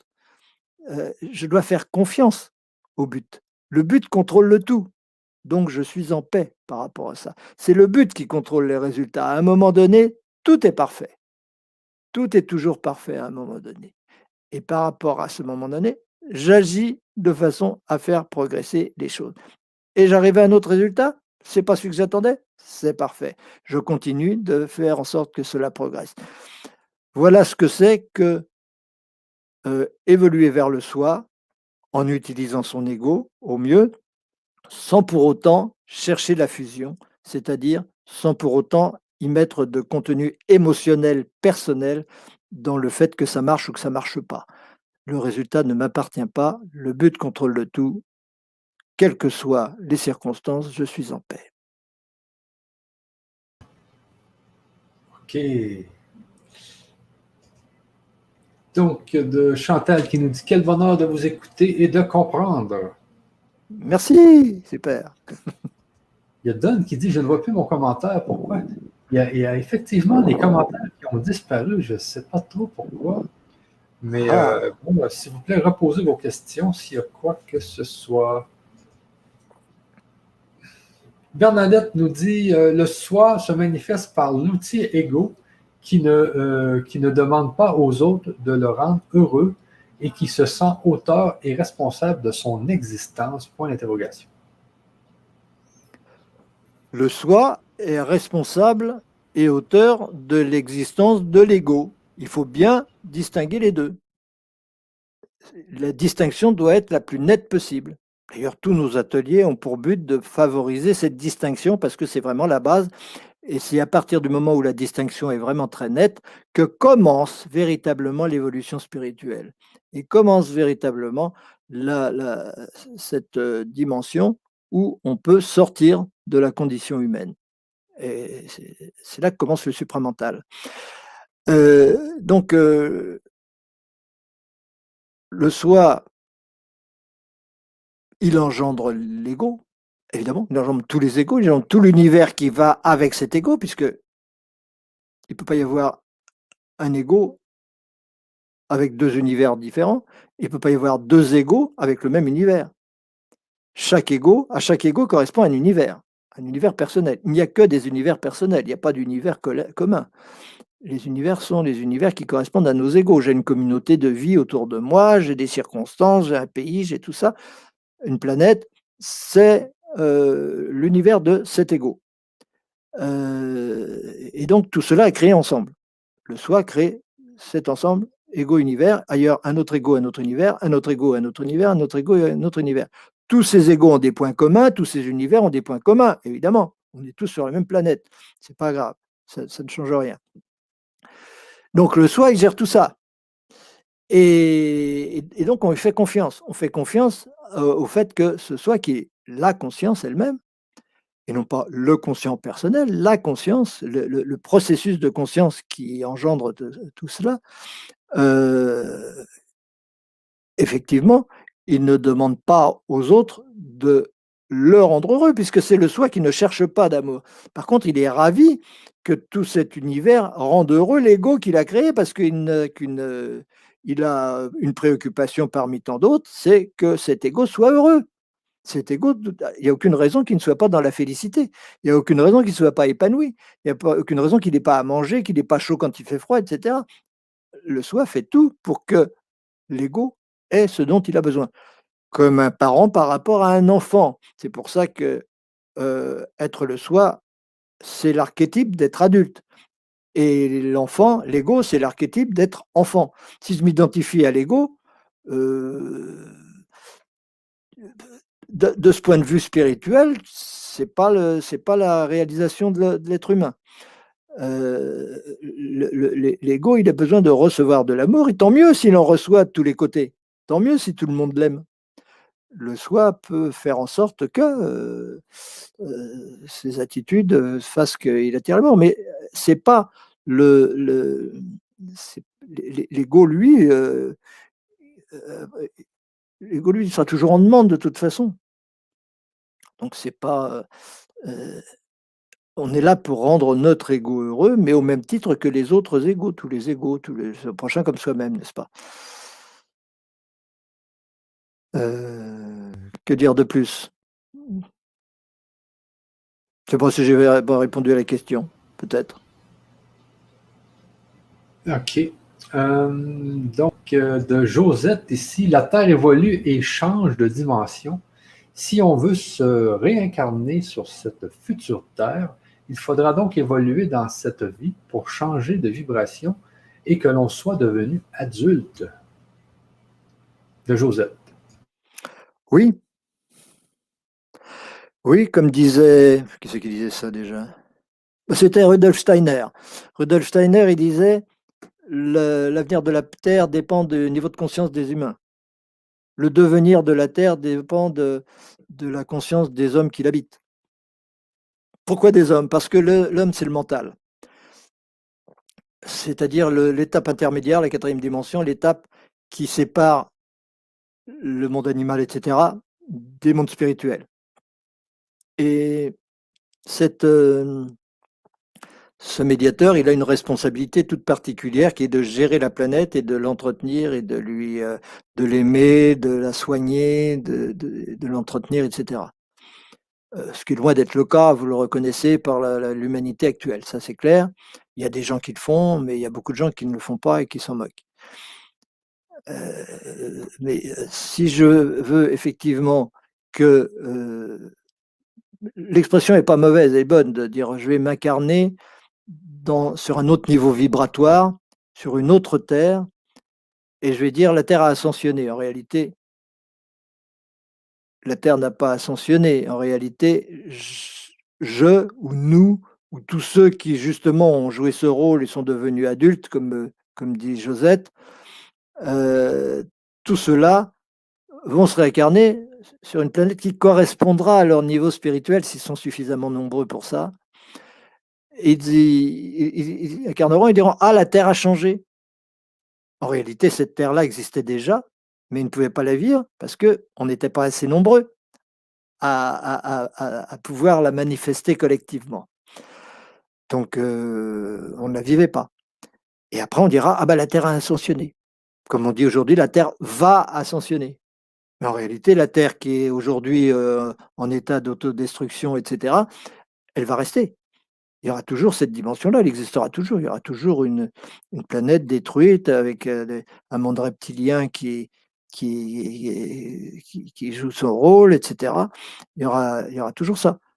Tous les niveaux d'évolution existent en même temps, en réalité. Mais nous circulons de l'un à l'autre. Et l'évolution, ça consiste de circuler de l'un à l'autre. Ce n'est pas ce décor qui change, ce n'est pas le monde qui change, c'est moi qui change et qui donc me manifeste dans un monde différent. Donc, petit à petit, donc c'est pas la Terre qui change de dimension, mais si je veux me réincarner dans cette future, sur cette Terre, il faudra que j'évolue dans cette vie et que je change ma vibration, et avec d'autres. Tout seul, je vais avoir besoin de rester là. Si collectivement on est suffisamment nombreux pour le faire, on va créer un nouvel être qui va pouvoir se manifester sur une autre dimension. C'est collectif. Bon, c'est individuel, l'action est individuelle, toute évolution spirituelle est individuelle, mais c'est le fait de passer d'une dimension à une autre, ça c'est une œuvre collective. Sinon, on ne dira pas que la Terre a changé, évidemment. Mais ça dépend complètement de notre niveau de compréhension et de notre attitude d'amour. Plus j'aime, plus j'aide les choses à se faire. Plus je suis l'ego, plus je demande de l'amour, moins ça va se faire, évidemment. Donc l'idéal, c'est d'aimer au lieu de vouloir être aimé. Ben oui, c'est le soi au lieu de l'ego. C'est l'adulte à la place de l'enfant. C'est un choix de chaque instant, mais c'est un peu ça, l'adulte-là. Comment? C'est un peu ça, être l'adulte. Oui, oui. Pour ce qui nous concerne, nous, en tant que chercheurs, métaphysiciens et autres, oui, c'est ça notre préoccupation. On ne va pas demander la même chose à tout le monde, mais il y a des gens pour lesquels c'est ça. C'est vraiment devenir, c'est la pierre philosophale à notre niveau, c'est pas autre chose. On est là pour se réaliser vraiment. Et tant qu'on ne le fait pas, ça veut dire qu'on est encore identifié à l'ego. Et pour nous, ce n'est plus d'actualité. Okay. Je parle de nous en tant que communauté, grand changement, etc. Et quand tout à l'heure tu disais les responsabilités, ça peut avoir un sens, là, le fait d'avoir des responsabilités, C'est pas justement le fait d'aimer, c'est d'avoir des responsabilités. Oui, un adolescent, il ne veut pas de responsabilité. Un enfant, on ne va pas lui demander d'avoir des responsabilités. L'adolescent, il va s'y habituer petit à petit, on va lui en demander de plus en plus, il va rechigner, il va dire: «Oh non, je suis fatigué, j'ai pas envie, tu m'ennuies» et cetera. Et puis l'adulte, il va dire dès qu'il y a quelque chose: «Ah bah oui, bien sûr, je le fais». Et un leader, un vrai adulte, dès qu'il y a un problème, je gère, c'est moi qui prends les choses en main. Et voilà. Et là, il est adulte. Et les responsabilités ne lui font absolument pas peur, puisqu'il cherche à être le soi, il est le soi, et donc il est créateur. Si je suis créateur, je ne vais pas laisser l'univers créé par les autres. Donc c'est pas les autres qui vont décider de ma vie, c'est pas les autres qui vont décider de l'univers. Je suis là parce que je sais qui je suis, je sais ce que je suis, et donc je décide, je crée, je prends des responsabilités, autant que faire se peut. Il ne faut pas non plus s'imaginer qu'on va tout régenter, c'est pas ça le problème, sinon ce serait un désir de l'ego, un désir de pouvoir. C'est pas du tout ça dont il s'agit. Prendre des responsabilités, c'est faire en sorte que là où il y a un besoin, je m'en charge pour le satisfaire de façon que l'harmonie progresse, que la joie progresse, que les vibrations s'élèvent. C'est ça, prendre cette responsabilité. Je suis responsable de mon univers. Se sentir responsable de son univers, c'est parce qu'on en est le créateur. Si je suis le créateur de mon univers, j'en suis le responsable. Il ne s'agit pas d'être le créateur et de ne pas en être responsable sans laver les mains. C'est vrai, mais mon univers s'arrête où? Il commence où? Bien, mon univers, c'est ma communauté, c'est le monde avec lequel je suis en relation directe, avec lequel je peux être en relation directe. C'est pas ce qui se passe sur Vénus ou sur autre chose. C'est pas mon univers, c'est pas mon monde. J'ai pas de responsabilité par rapport à ça. Par contre, ce qui se passe dans ma famille, dans mon pays, etc., là, j'en suis responsable, évidemment. Et si je m'en lave les mains, ou si je dis après le mois le déluge, ou si je me dis c'est pas, ça me concerne pas, ou j'ai trop de préoccupations personnelles, il faut que j'aille au poney, il faut que j'aille jouer au ballon, je ne peux pas m'occuper de tel problème ou telle situation. C'est vraiment que j'ai choisi d'être un enfant et pas un adulte. C'est c'est fuir ses responsabilités, évidemment. C'est pas un reproche non plus, entendons-nous bien, c'est pas un jugement. Il y a des gens pour qui c'est le moment d'être comme ça, et il y a des gens pour qui c'est pas le moment d'être comme ça. Moi, je parle pour qui c'est plus le moment d'être comme ça. On progresse, on est là pour progresser. Donc il faut être exigeant avec soi-même et savoir où on en est, quelle est ma prochaine étape, et la viser et ne pas la quitter des yeux. Je vais vers cette étape-là et je fais tout pour y arriver et pour le faire. C'est ça ma responsabilité maintenant. Peu importe que autour de moi, il y ait des gens qui aient besoin d'être aimés, c'est normal, il y aura toujours ça, il y aura toujours des égos et des gens qui cherchent le pouvoir, des gens, et cetera, parce qu'ils ne sont pas autonomes. Quand on cherche le pouvoir, c'est qu'on n'est pas autonome. Quand on est autonome, on ne cherche pas à contrôler son univers. On en est le créateur, on en est le responsable. On ne cherche pas à le contrôler, au sens où un reptile va contrôler son univers, comme les hommes politiques, comme ces gens-là qui vont tout faire pour avoir le pouvoir, des avantages, etc., et garder tous ces privilèges. C'est pas ça. On ne cherche pas le contrôle. C'est l'ego qui cherche le contrôle.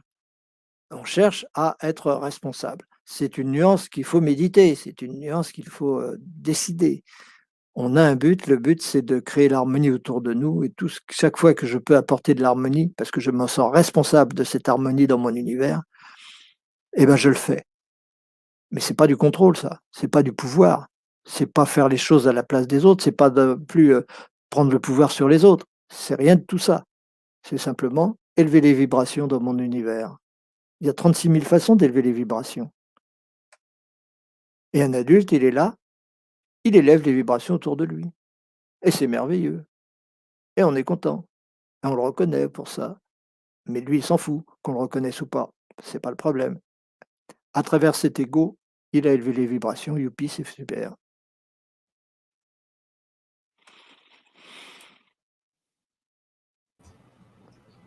Oui. Merci, Franck. Euh, Merci, Franck de Josette. Puisse t'entendre, Franck, dans l'idée d'envoyer de l'amour autour de lui. Mais peut-être le fait-il. Il le fait énormément. Il n'est pas dans une position facile.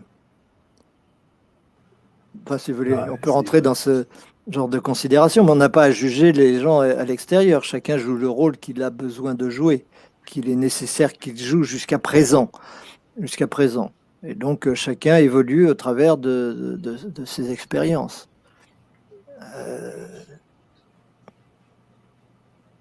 ouais. Yes.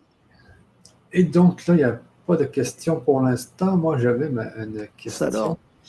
Le défi d'être adulte, est-ce que quelqu'un peut venir sur Terre et puis être juste enfant et ne jamais passer par la phase adulte? Oui, oui, oui. Et Bah, est-ce qu'il va évoluer ou est-ce qu'il évoluera pas? Est-ce que quoi? Est-ce qu'il va évoluer ou non? Bien sûr. S'il ne passe pas par la phase adulte, est-ce que c'est important de passer par la phase adulte? Oui, bien sûr, c'est important, mais s'il ne le fait pas, c'est que son destin et que son travail ne passait pas par là. Il y a pas, on ne peut pas juger de l'extérieur, chacun est à sa place. Les animaux sont toujours des enfants pour nous. Ils évoluent quand même, mais ils évoluent dans un certain cadre où ils resteront quand même des animaux. Ils vont mourir, ils sont toujours des animaux. Et pourtant, ils auront évolué, ils auront changé. Et peut-être que la prochaine fois, ils ne seront plus des animaux, qui sait. Et pour un enfant, c'est pareil. Un enfant, il va être... on pourrait prendre l'exemple aussi des handicapés, des trisomiques, par exemple, qui toute leur vie vont être traités comme des enfants, bien entendu, parce qu'on ne va jamais leur demander de responsabilité, on ne va jamais exiger d'eux qu'ils fassent certaines prises de conscience, etc. C'est pas ça leur problème. Mais est-ce qu'ils évoluent pas? Bien sûr qu'ils évoluent. Ils évoluent et ils sont très importants pour eux. La vie qu'ils vivent est très importante pour eux, bien sûr, mais aussi pour ceux qui les entourent. Parce qu'ils sont l'occasion pour les autres. C'est un destin qui permet aux autres de manifester de l'amour en quantité. Que les gens qui ont dans leur famille un trisomique, ça les transforme considérablement. Ça les fait évoluer énormément. Et donc, c'est même pas un sacrifice pour celui qui est trisomique parce que il n'en souffre pas forcément, mais c'est une mission, sans aucun doute. Alors, est-ce qu'on va dire il est adulte? Bah, on va avoir des difficultés à dire parce que il aura toujours une attitude d'enfant dépendant, etc. Il évoluera quand même. Mais sans aller jusque-là, pardon, quantité de gens n'arriveront jamais à l'âge adulte dans leur vie. C'est relatif, n'est-ce pas? C'est relatif au chemin qu'ils ont à parcourir. Dans ce chemin, ils peuvent très bien rester des enfants toute leur vie. Heu, C'est-à-dire des gens qui sont en dépendance, qui sont en attente, qui ne se sont jamais pris en main, et cetera. Il y en a plein, mais ça les fait évoluer quand même parce qu'ils petit à petit, ils comprennent ce qui se passe et puis quand ils seront plus incarnés, ils verront ce qui s'est passé. Ils diront: «Ah bah, il faut que je corrige ci, il faut que je corrige ça», et cetera. Donc oui, tout est évolution, il y a rien qui échappe à l'évolution de toute façon et on est chacun on ne peut juger personne de ce côté-là. Chacun joue le rôle, qu'il a besoin de jouer à un moment donné, il vit la vie qu'il a besoin de jouer, jusqu'à présent et puis ça change tout le temps. De toute façon, ça change tout le temps. On ne peut pas ne pas évoluer, même si ça ne se voit pas de l'extérieur. Regardez-moi, est-ce que ça se voit que j'évolue?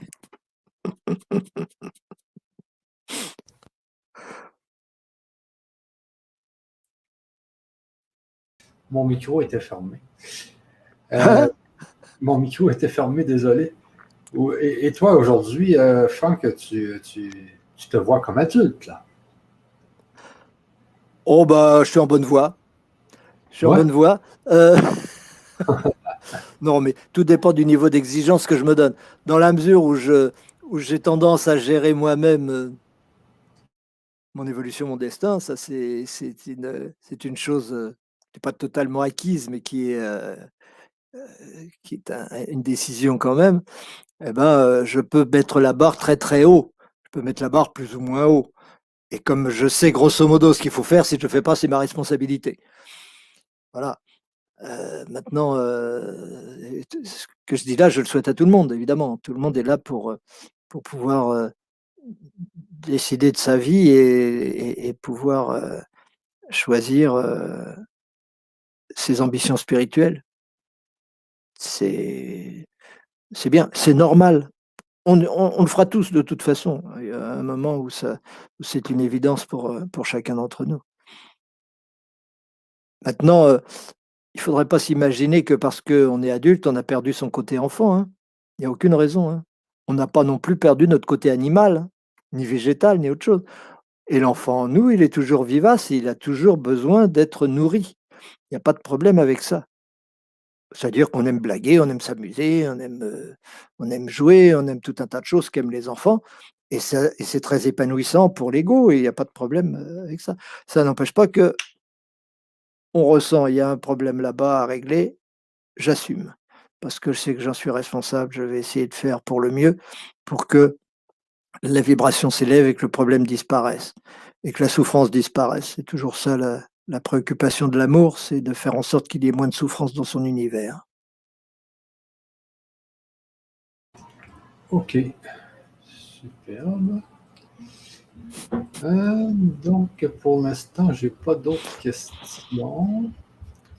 Bah écoute, je sais pas si tous nos amis inscrits à ce cycle sont là, mais Ouais, il y a plusieurs personnes. Pour l'instant, ils t'écoutent. Mais pour ce qui est du défi d'être adulte, qu'est-ce que tu pourrais rajouter, Franck? bon écoute, on va bien trouver quelque chose, hein. Je ne vais pas dire ce que j'ai. Je me rappelle pas trop ce que j'ai dit, ce que j'ai pas dit, mais euh, il y a sûrement des choses importantes dont je n'ai pas parlé. Je vais essayer de. Ah oui, on n'a pas parlé de timidité, d'influençabilité Ah oui, euh, oui. ou de culpabilité. Tout ça, c'est important. Alors, j'aimerais bien parler de ça à travers des questions, parce que être timide, c'est pas être adulte. Être influençable, c'est pas être adulte véritablement. OK. Se J'ai- sentir coupable, c'est pas être adulte non plus. Donc, si nos auditeurs ont des soucis par rapport à ça, j'aimerais bien qu'ils posent des questions concrètes par rapport à leur vie, et plutôt que de dire des généralités, hein. OK, OK, OK, OK. Ben, j'ai une question de Jean-Pierre qui me dit qu'est-ce que Jésus voulait dire en disant revenez comme des petits-enfants? Bah, faudra lui demander. Mais bon, non, mais je comprends à ma façon ce qu'il veut dire. Redevenez comme des petits enfants, c'est-à-dire euh, qui s'attend toujours à ce que les choses soient bien, qui est toujours dans la joie par rapport à ce qui se passe, qui ne se pose pas de questions superflues, qui ne cherche pas le pouvoir. On est là pour être joyeux, on est là pour jouer, pour rire, pour tout ça. On est là pour cueillir les fruits dans l'existence et, et pas pour chercher le pouvoir ou pas pour chercher à accumuler des choses. Un enfant, il ne cherche pas à accumuler. Enfin, des fois, il y a des jouets plein sa chambre, mais bon, c'est parce on le submerge de jouets, c'est pas parce qu'il cherche à les accumuler. OK. J'ai Corinne qui nous dit bonsoir à tous, je partage, il faut garder notre âme d'enfant. Merci pour votre partage. Oui, il faut garder notre âme d'enfant, mais en Ben parlant oui. d'enfant, justement, puis de timidité, moi j'ai ma fille qui est extrêmement timide. Donc, elle avait un autobus de son école à ici, puis elle aimait mieux tout le temps le faire à pied pour ne pas voir les amis, pas les amis, mais les autres enfants dans l'autobus. Elle est extrêmement timide. J'en reviens pas. C'est quoi cette histoire-là de timidité? Comment on peut en venir à être aussi timide? Je suis pas sûr que dans le cas que tu nous cites, ce soit une question de timidité, mais bon, il y a sûrement de ça aussi. La peur la peur d'être vu, la peur de, je ne sais pas, hein, il faudrait voir pour ce qui la concerne précisément. Mais en général, pour la timidité, c'est évidemment, ça relève évidemment de l'identification à l'ego. C'est toujours parce qu'on est pleinement dans l'ego qu'on peut être timide. Parce qu'on vit du jugement des autres. On vit de l'image qu'ont les autres et donc l'image qu'on se donne à soi-même. Mais c'est surtout l'image qu'on donne aux autres qui nous fait peur, ou on a peur d'être jugé, on a peur euh, de tout ça. Et donc cette C'est la peur d'être jugé, oui, c'est ça. oui, mais la peur d'être jugé, c'est beaucoup une question d'orgueil. Évidemment, l'ego est toujours orgueilleux. Le soi, il n'est pas orgueilleux, le soi, il est humble. Mais l'ego est toujours orgueilleux. Et la timidité, c'est très clairement une question d'orgueil. Mais c'est pas grave, rien n'est grave. C'est pas un reproche non plus pour les gens qui sont timides, mais qu'ils regardent au fond d'eux-mêmes, ils verront qu'il y a une bonne part d'orgueil dans le fait d'être timide. Ne pas oser frapper à une porte au risque qu'on nous dise non, c'est quoi? Si on me dit non, je ne me sens pas aimé. Si on me rejette, si on m'abandonne, si on me considère comme moins que ce que je crois être, etc. Ou quelle image je vais avoir de moi si j'échoue. Donc je préfère ne pas tenter une chose plutôt que d'échouer dans cette chose, parce que sinon je vais perdre mon image de moi. Il y a 36 choses, c'est donc il vaut mieux que ce soit dans des cas précis. Moi aussi, je suis quelqu'un qui était extrêmement timide, hein, dans le temps.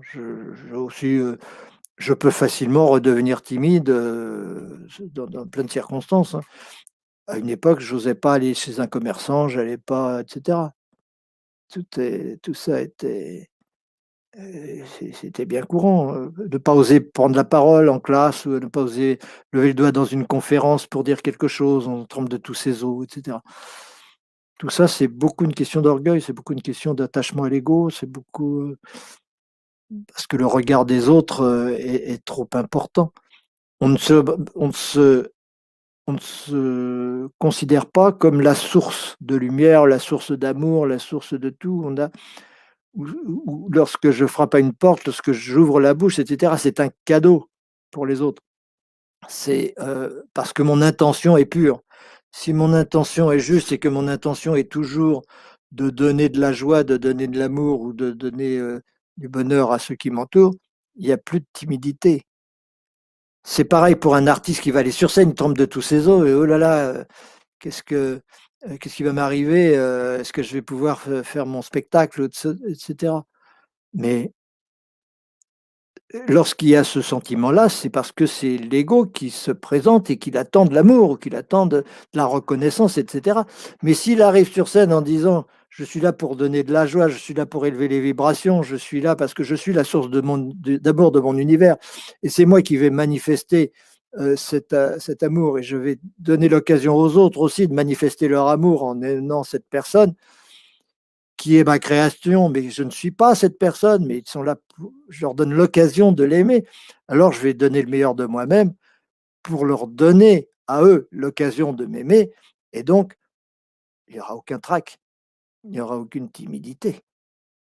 Quand on fait une conférence, c'est pareil, hein. J'ai commencé à faire des conférences, la première je l'ai fait en 1985, à une époque où j'en avais jamais fait, et j'étais d'une timidité extrême. Je me disais: «Comment je vais faire?» Je me retrouvais devant 120 personnes.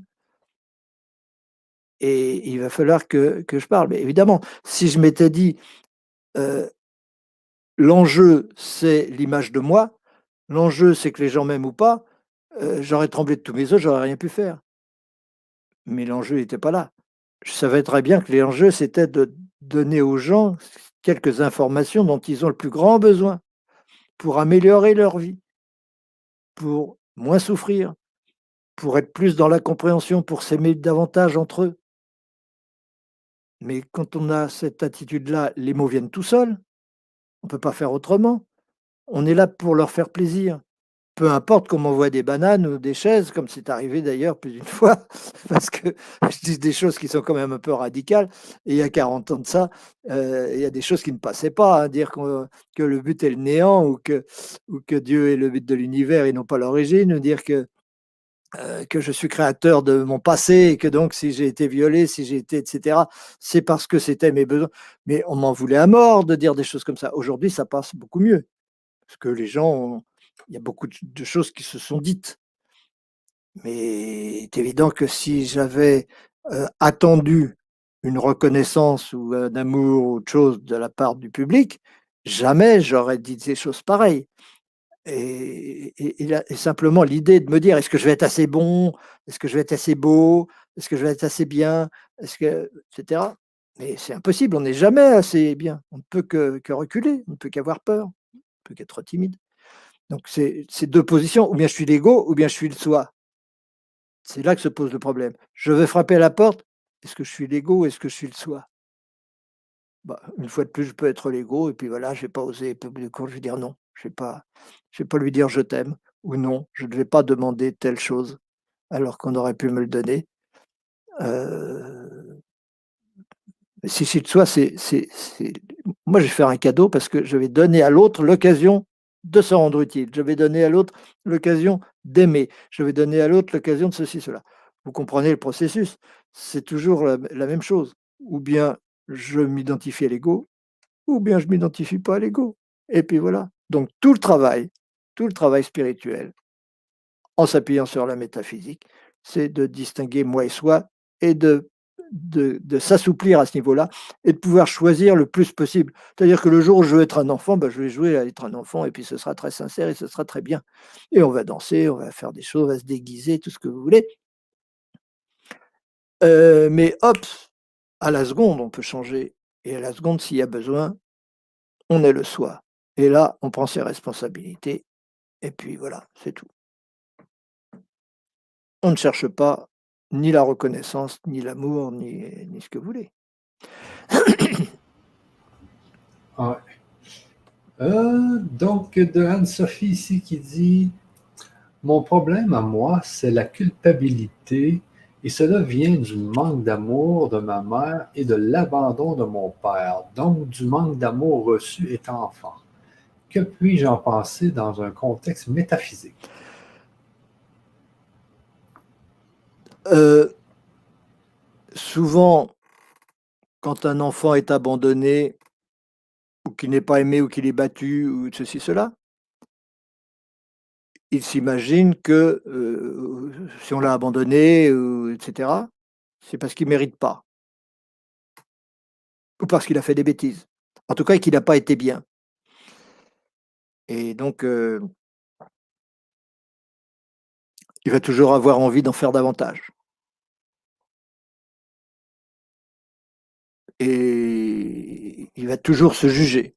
Chaque fois qu'il lève le petit doigt, chaque fois qu'il fait quelque chose, il va avoir, peut avoir le sentiment que, bah, c'est forcément mal puisque j'ai eu l'habitude que ce que je fais ne suffise pas pour qu'on m'aime ou ne suffise pas pour qu'on me garde. Alors c'est difficile à vivre, évidemment, mais je, je n'ai pas à me juger moi-même, j'ai à donner. Je ne suis pas là pour recevoir de l'amour, ni de mon père, ni d'autre chose. Je suis là pour, donner de l'amour et être dans la gratitude par rapport à tout ce que je vis, par rapport à tout ça. Heu, avoir un sentiment, d'abandon, c'est évidemment il y a seul l'ego peut avoir ce sentiment d'abandon et il y a une chose qu'il faut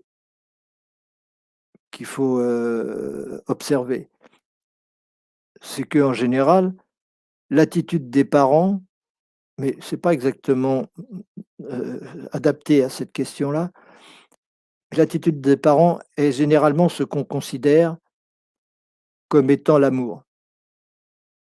Alors si les parents m'abandonnent, j'ai le sentiment que aimer, c'est abandonner ou être abandonné.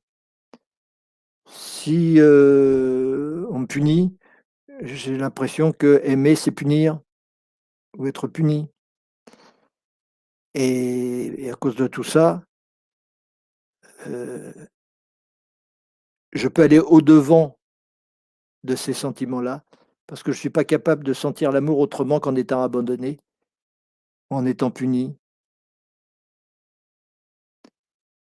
Il se peut que la culpabilité se cache là-dessous et que ce soit pas en fait vraiment de la culpabilité. Mais bon, c'est pas sûr.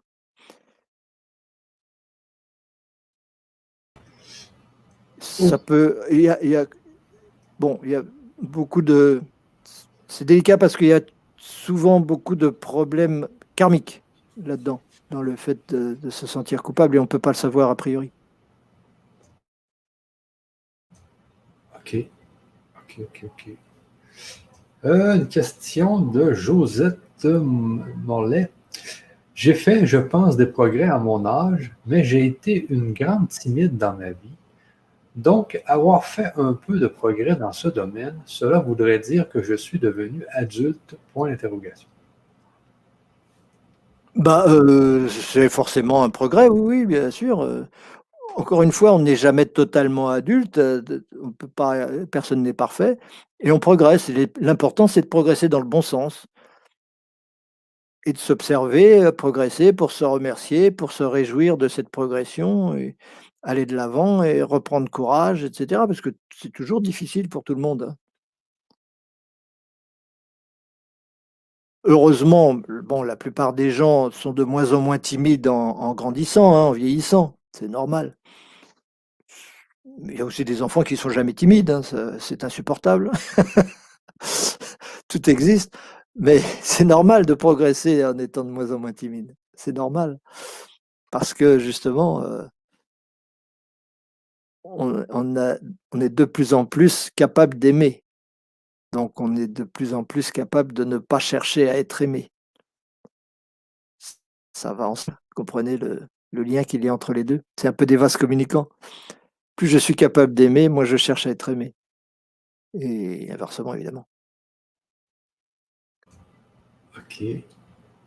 Euh, Corinne qui dit mon fils l'était aussi, mais je pense que c'est une façon de se protéger. Oui, c'est sans doute, ça peut être une façon de se protéger, mais la question est de savoir pourquoi on voit du danger, où on voit du danger, quel est ce sentiment qu'on a besoin d'être protégé. La meilleure protection, évidemment, c'est le soi par rapport à l'ego, hein. Si l'ego, il est tout seul, si on ignore totalement ce qui est au-dessus de nous, si on n'a pas le sentiment d'être créé, guidé, conduit par ce but, par cette, par notre futur. Si on est juste au niveau de l'ego, ce qui est normal, hein, ce qui est habituel, hein, on part tous de ça. Eh ben, on peut avoir toutes les peurs possibles.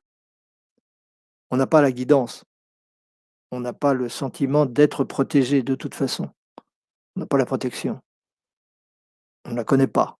On l'a, mais on ne la connaît pas, on l'ignore. Donc on se dit: Je ne peux compter que sur mes propres forces».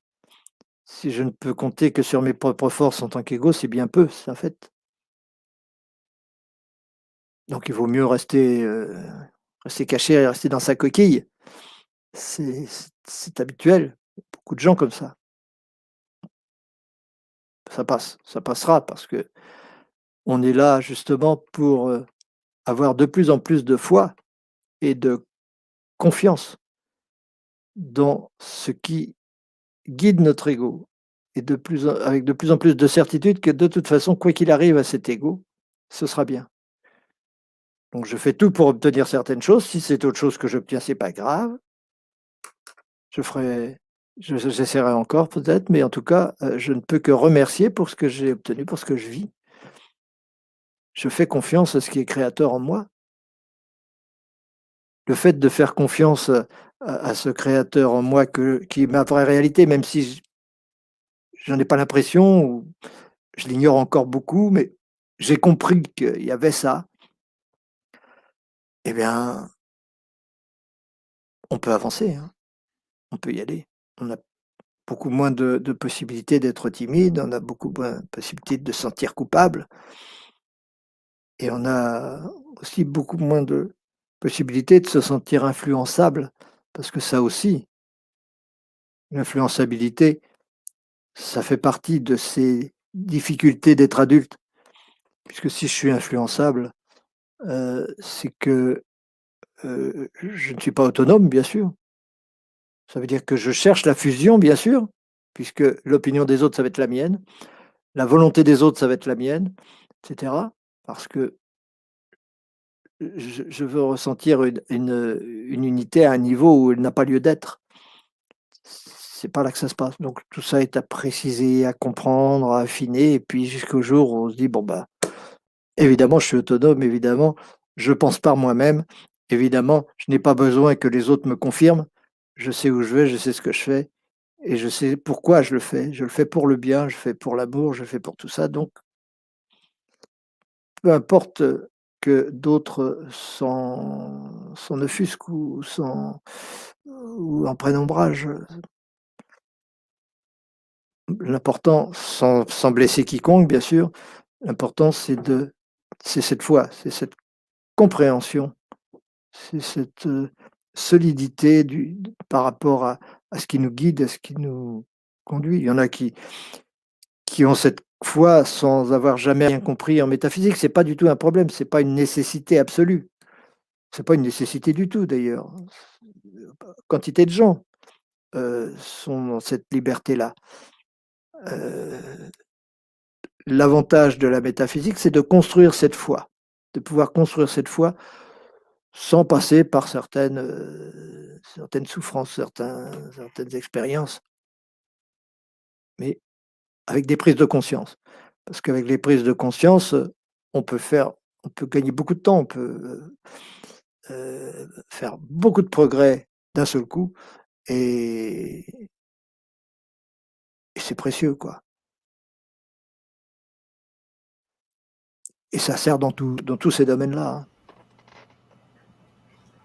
OK. Corinne nous dit: «C'est génial, vous venez de me donner un déclic pour la prise de parole en public. Merci». Eh ben, j'en suis heureux. Après vous allez chanter en public. On disait comme, je sais pas, il y en a des chanteurs comme ça se sent. La plupart d'ailleurs qui sont inarrêtables. Ils pourront donner toute leur vie, ils iront jusqu'au bout. C'est vraiment parce qu'ils font ça pour donner et pas pour recevoir. Et toute notre vie doit être sur ce modèle-là, pour donner et pas pour recevoir. OK. Donc ici, Bernadette nous dit: «Tout est question d'identification». C'est vrai, mais ça, c'est une façon mentale de le dire. Parce que, on va pas se poser la question: «À quoi je m'identifie?» ou bon, on peut se la poser, mais c'est un résultat, l'identification, c'est un résultat de prise de conscience. Au bout du compte, on peut analyser ça comme une question d'identification, oui, mais on peut pas s'organiser en disant: «Hier, je m'identifiais comme ça, demain, je vais m'identifier autrement». Bon, on le comprend, on peut le comprendre, on peut se dire: «OK, c'est comme ça, donc c'est mon objectif, je veux» mais c'est dans l'action que ça se passe.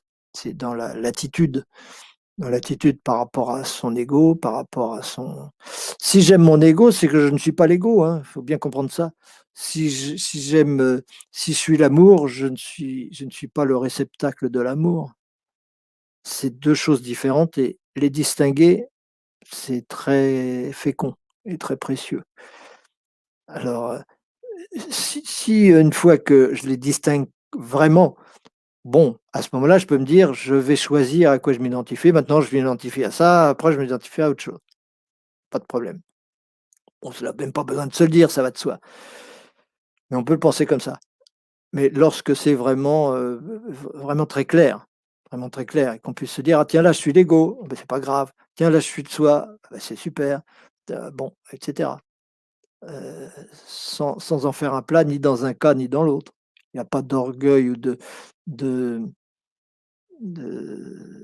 d'autosatisfaction à trouver du fait de se réaliser dans le soi et il y a pas non plus de honte à avoir, parce qu'on a été dans l'ego. Tout le monde va se mettre en colère, tout le monde va être malheureux, tout le monde va avoir des chagrins, tout ça, c'est normal. Mais il faut se rappeler à l'ordre et si on se rappelle à l'ordre pour, que ça dure pas et pour pas en entretenir des mémoires parasites par la suite, etc. Là, c'était vraiment que l'identification, elle est très consciente et que je suis vraiment observateur des choses, je suis vraiment observateur de mon comportement.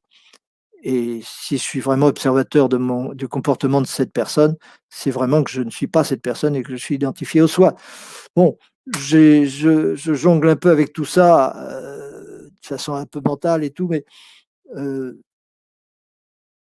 ça se parce qu'il faut bien le formuler, mais ça se vit quoi, ça se ressent. C'est pas On va pas réfléchir toute la journée à savoir combien de minutes j'ai été le soi, combien de minutes j'ai été l'ego.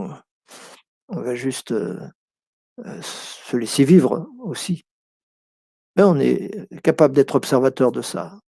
On se laisse vivre, mais en même temps, on est observateur de celui qui vit. C'est toujours ça, je suis à la fois celui qui marche et celui qui me regarde marcher et c'est ça, les différentes identifications. OK. Donc, de Anne-Sophie, un enfant a besoin de recevoir. Attends un peu. Un enfant a besoin de recevoir et la construction psychique se fait beaucoup durant l'enfance. Un travail psychologique est donc nécessaire parfois pour se libérer de la culpabilité. Non. Ah oui, un enfant, il peut pas vivre sans amour, hein, de toute façon. Elle rajoute et pour ne plus attendre l'amour de l'extérieur. De toute façon, au début, l'enfant, il va attendre tout de l'extérieur. Il peut pas faire autrement. Il va attendre toujours d'être dans l'amour. Mais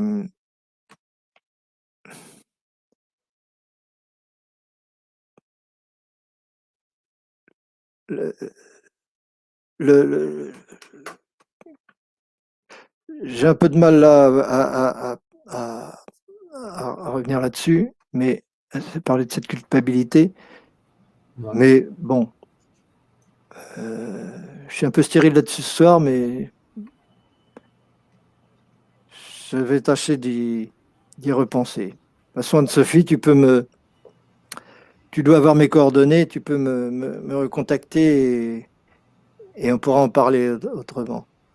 Et Euh, ça peut être un travail psychologique, mais en général, moi, je ne me tourne pas vers le passé. Je ne cherche pas à savoir quelles sont les causes passées, parce que les causes passées sont des prétextes. La question est de savoir pourquoi maintenant il y a un besoin de se sentir coupable. Qu'est-ce que ça satisfait, en fait, ça? Ça satisfait quelque chose, mais c'est pas facile à comprendre en 5 minutes. OK. Donc, merci pour votre partage. Ça m'aide à mieux comprendre. Simone nous dit encore une situation de culpabilité, de regard des autres, mais je ressens de plus en plus que je peux dépasser ces sentiments. Je ressens vraiment un progrès. C'est parfait. De toute façon, on progresse toujours, hein. Il faut progresser, c'est bien. Et puis, bon, on essaye de s'aider à progresser, hein. C'est pour ça qu'on parle, c'est pour ça qu'on échange. Ben oui, ben oui, ben oui. On est là pour ça. Est-ce que Franck, parce que tout à l'heure, tu dis quand on est entre les réincarnations, quand on est dans l'au-delà, nous sommes un, mais nous avons quand même notre identité parce qu'on ne peut pas être un à l'infini. Est-ce que. Qu'est-ce que je voulais dire? Quand on est dans l'au-delà, Oui, oui, c'est ça, quand on est dans l'au-delà. Donc, non, non, j'ai oublié ma question. J'en reviens pas. Je l'ai oublié. Bon, en tout cas, j'espère que tu te sens coupable. culpable. Oui, c'est ça. Oui, oui, c'est ça. Je me sens coupable. Voyons, qu'est-ce que j'avais comme question? Je ne sais plus. Ah, ben, je te reviens avec Chantal ici. La connaissance qui rend libre est une foi inébranlable. C'est cela que votre enseignement amène ou c'est vers cela? Quel miracle que d'être tombé dans l'an dernier sur cette précieuse vidéo de LGC et Michel et d'avoir eu l'élan de m'inscrire à la formation que j'intègre peu à peu et de mieux en mieux avec gratitude et émerveillement. et émerveillement de Chantal. Je suis très touché. Ça fait plaisir à mon ego, mais pas seulement. OK. Donc, c'était la dernière question, Franck. Yes. Et puis, en tout cas, je vais sûrement me souvenir de ma question. Désolé, les amis. Donc, sur ça, eh bien, on va se laisser sur cet atelier qui était le défi d'être adulte. Alors, j'espère. Chantal qui dit « Et tout cela sans vous avoir jamais rencontré. » Oh, mais ça viendra, pourquoi pas. Ben oui, ben oui. Le jour oui. où les gens vont se finir par déconfiner. Non, c'est une folie, cette histoire de confinement. Donc, Franck, sur ça, on va se laisser et puis on se revoit, je pense que c'est la semaine prochaine, ça se peut-tu? Déjà? Non. Le dernier jeudi, c'est Dernier jeudi du mois, c'est pas le encore. 26. Excuse. Comment? C'est le 26 novembre. Oui, le 26, oui. Parce qu'aujourd'hui, on est le 5. Ah, mais non. C'est pas tout le temps le deuxième jeudi puis le dernier jeudi. Oui, mais jeudi, c'est le dernier du mois dernier qu'on a fait sauter. Donc c'est pour ça qu'on est le premier jeudi du mois. Et normalement, c'est vrai qu'on doit en faire une le deuxième jeudi du mois. Et donc, c'est la semaine prochaine. Eh bien, soit. C'est ça. Donc, je ne sais pas c'est quel défi la semaine prochaine, là, mais nous allons organiser tout ça, les amis. Alors, restez au poste et puis vous allez recevoir l'adresse par email et sur votre page de livraison. Oui, c'est ça. Jean-Pierre nous dit cette session était celle du mois passé. Oui, c'est parce qu'on avait eu le problème de connexion.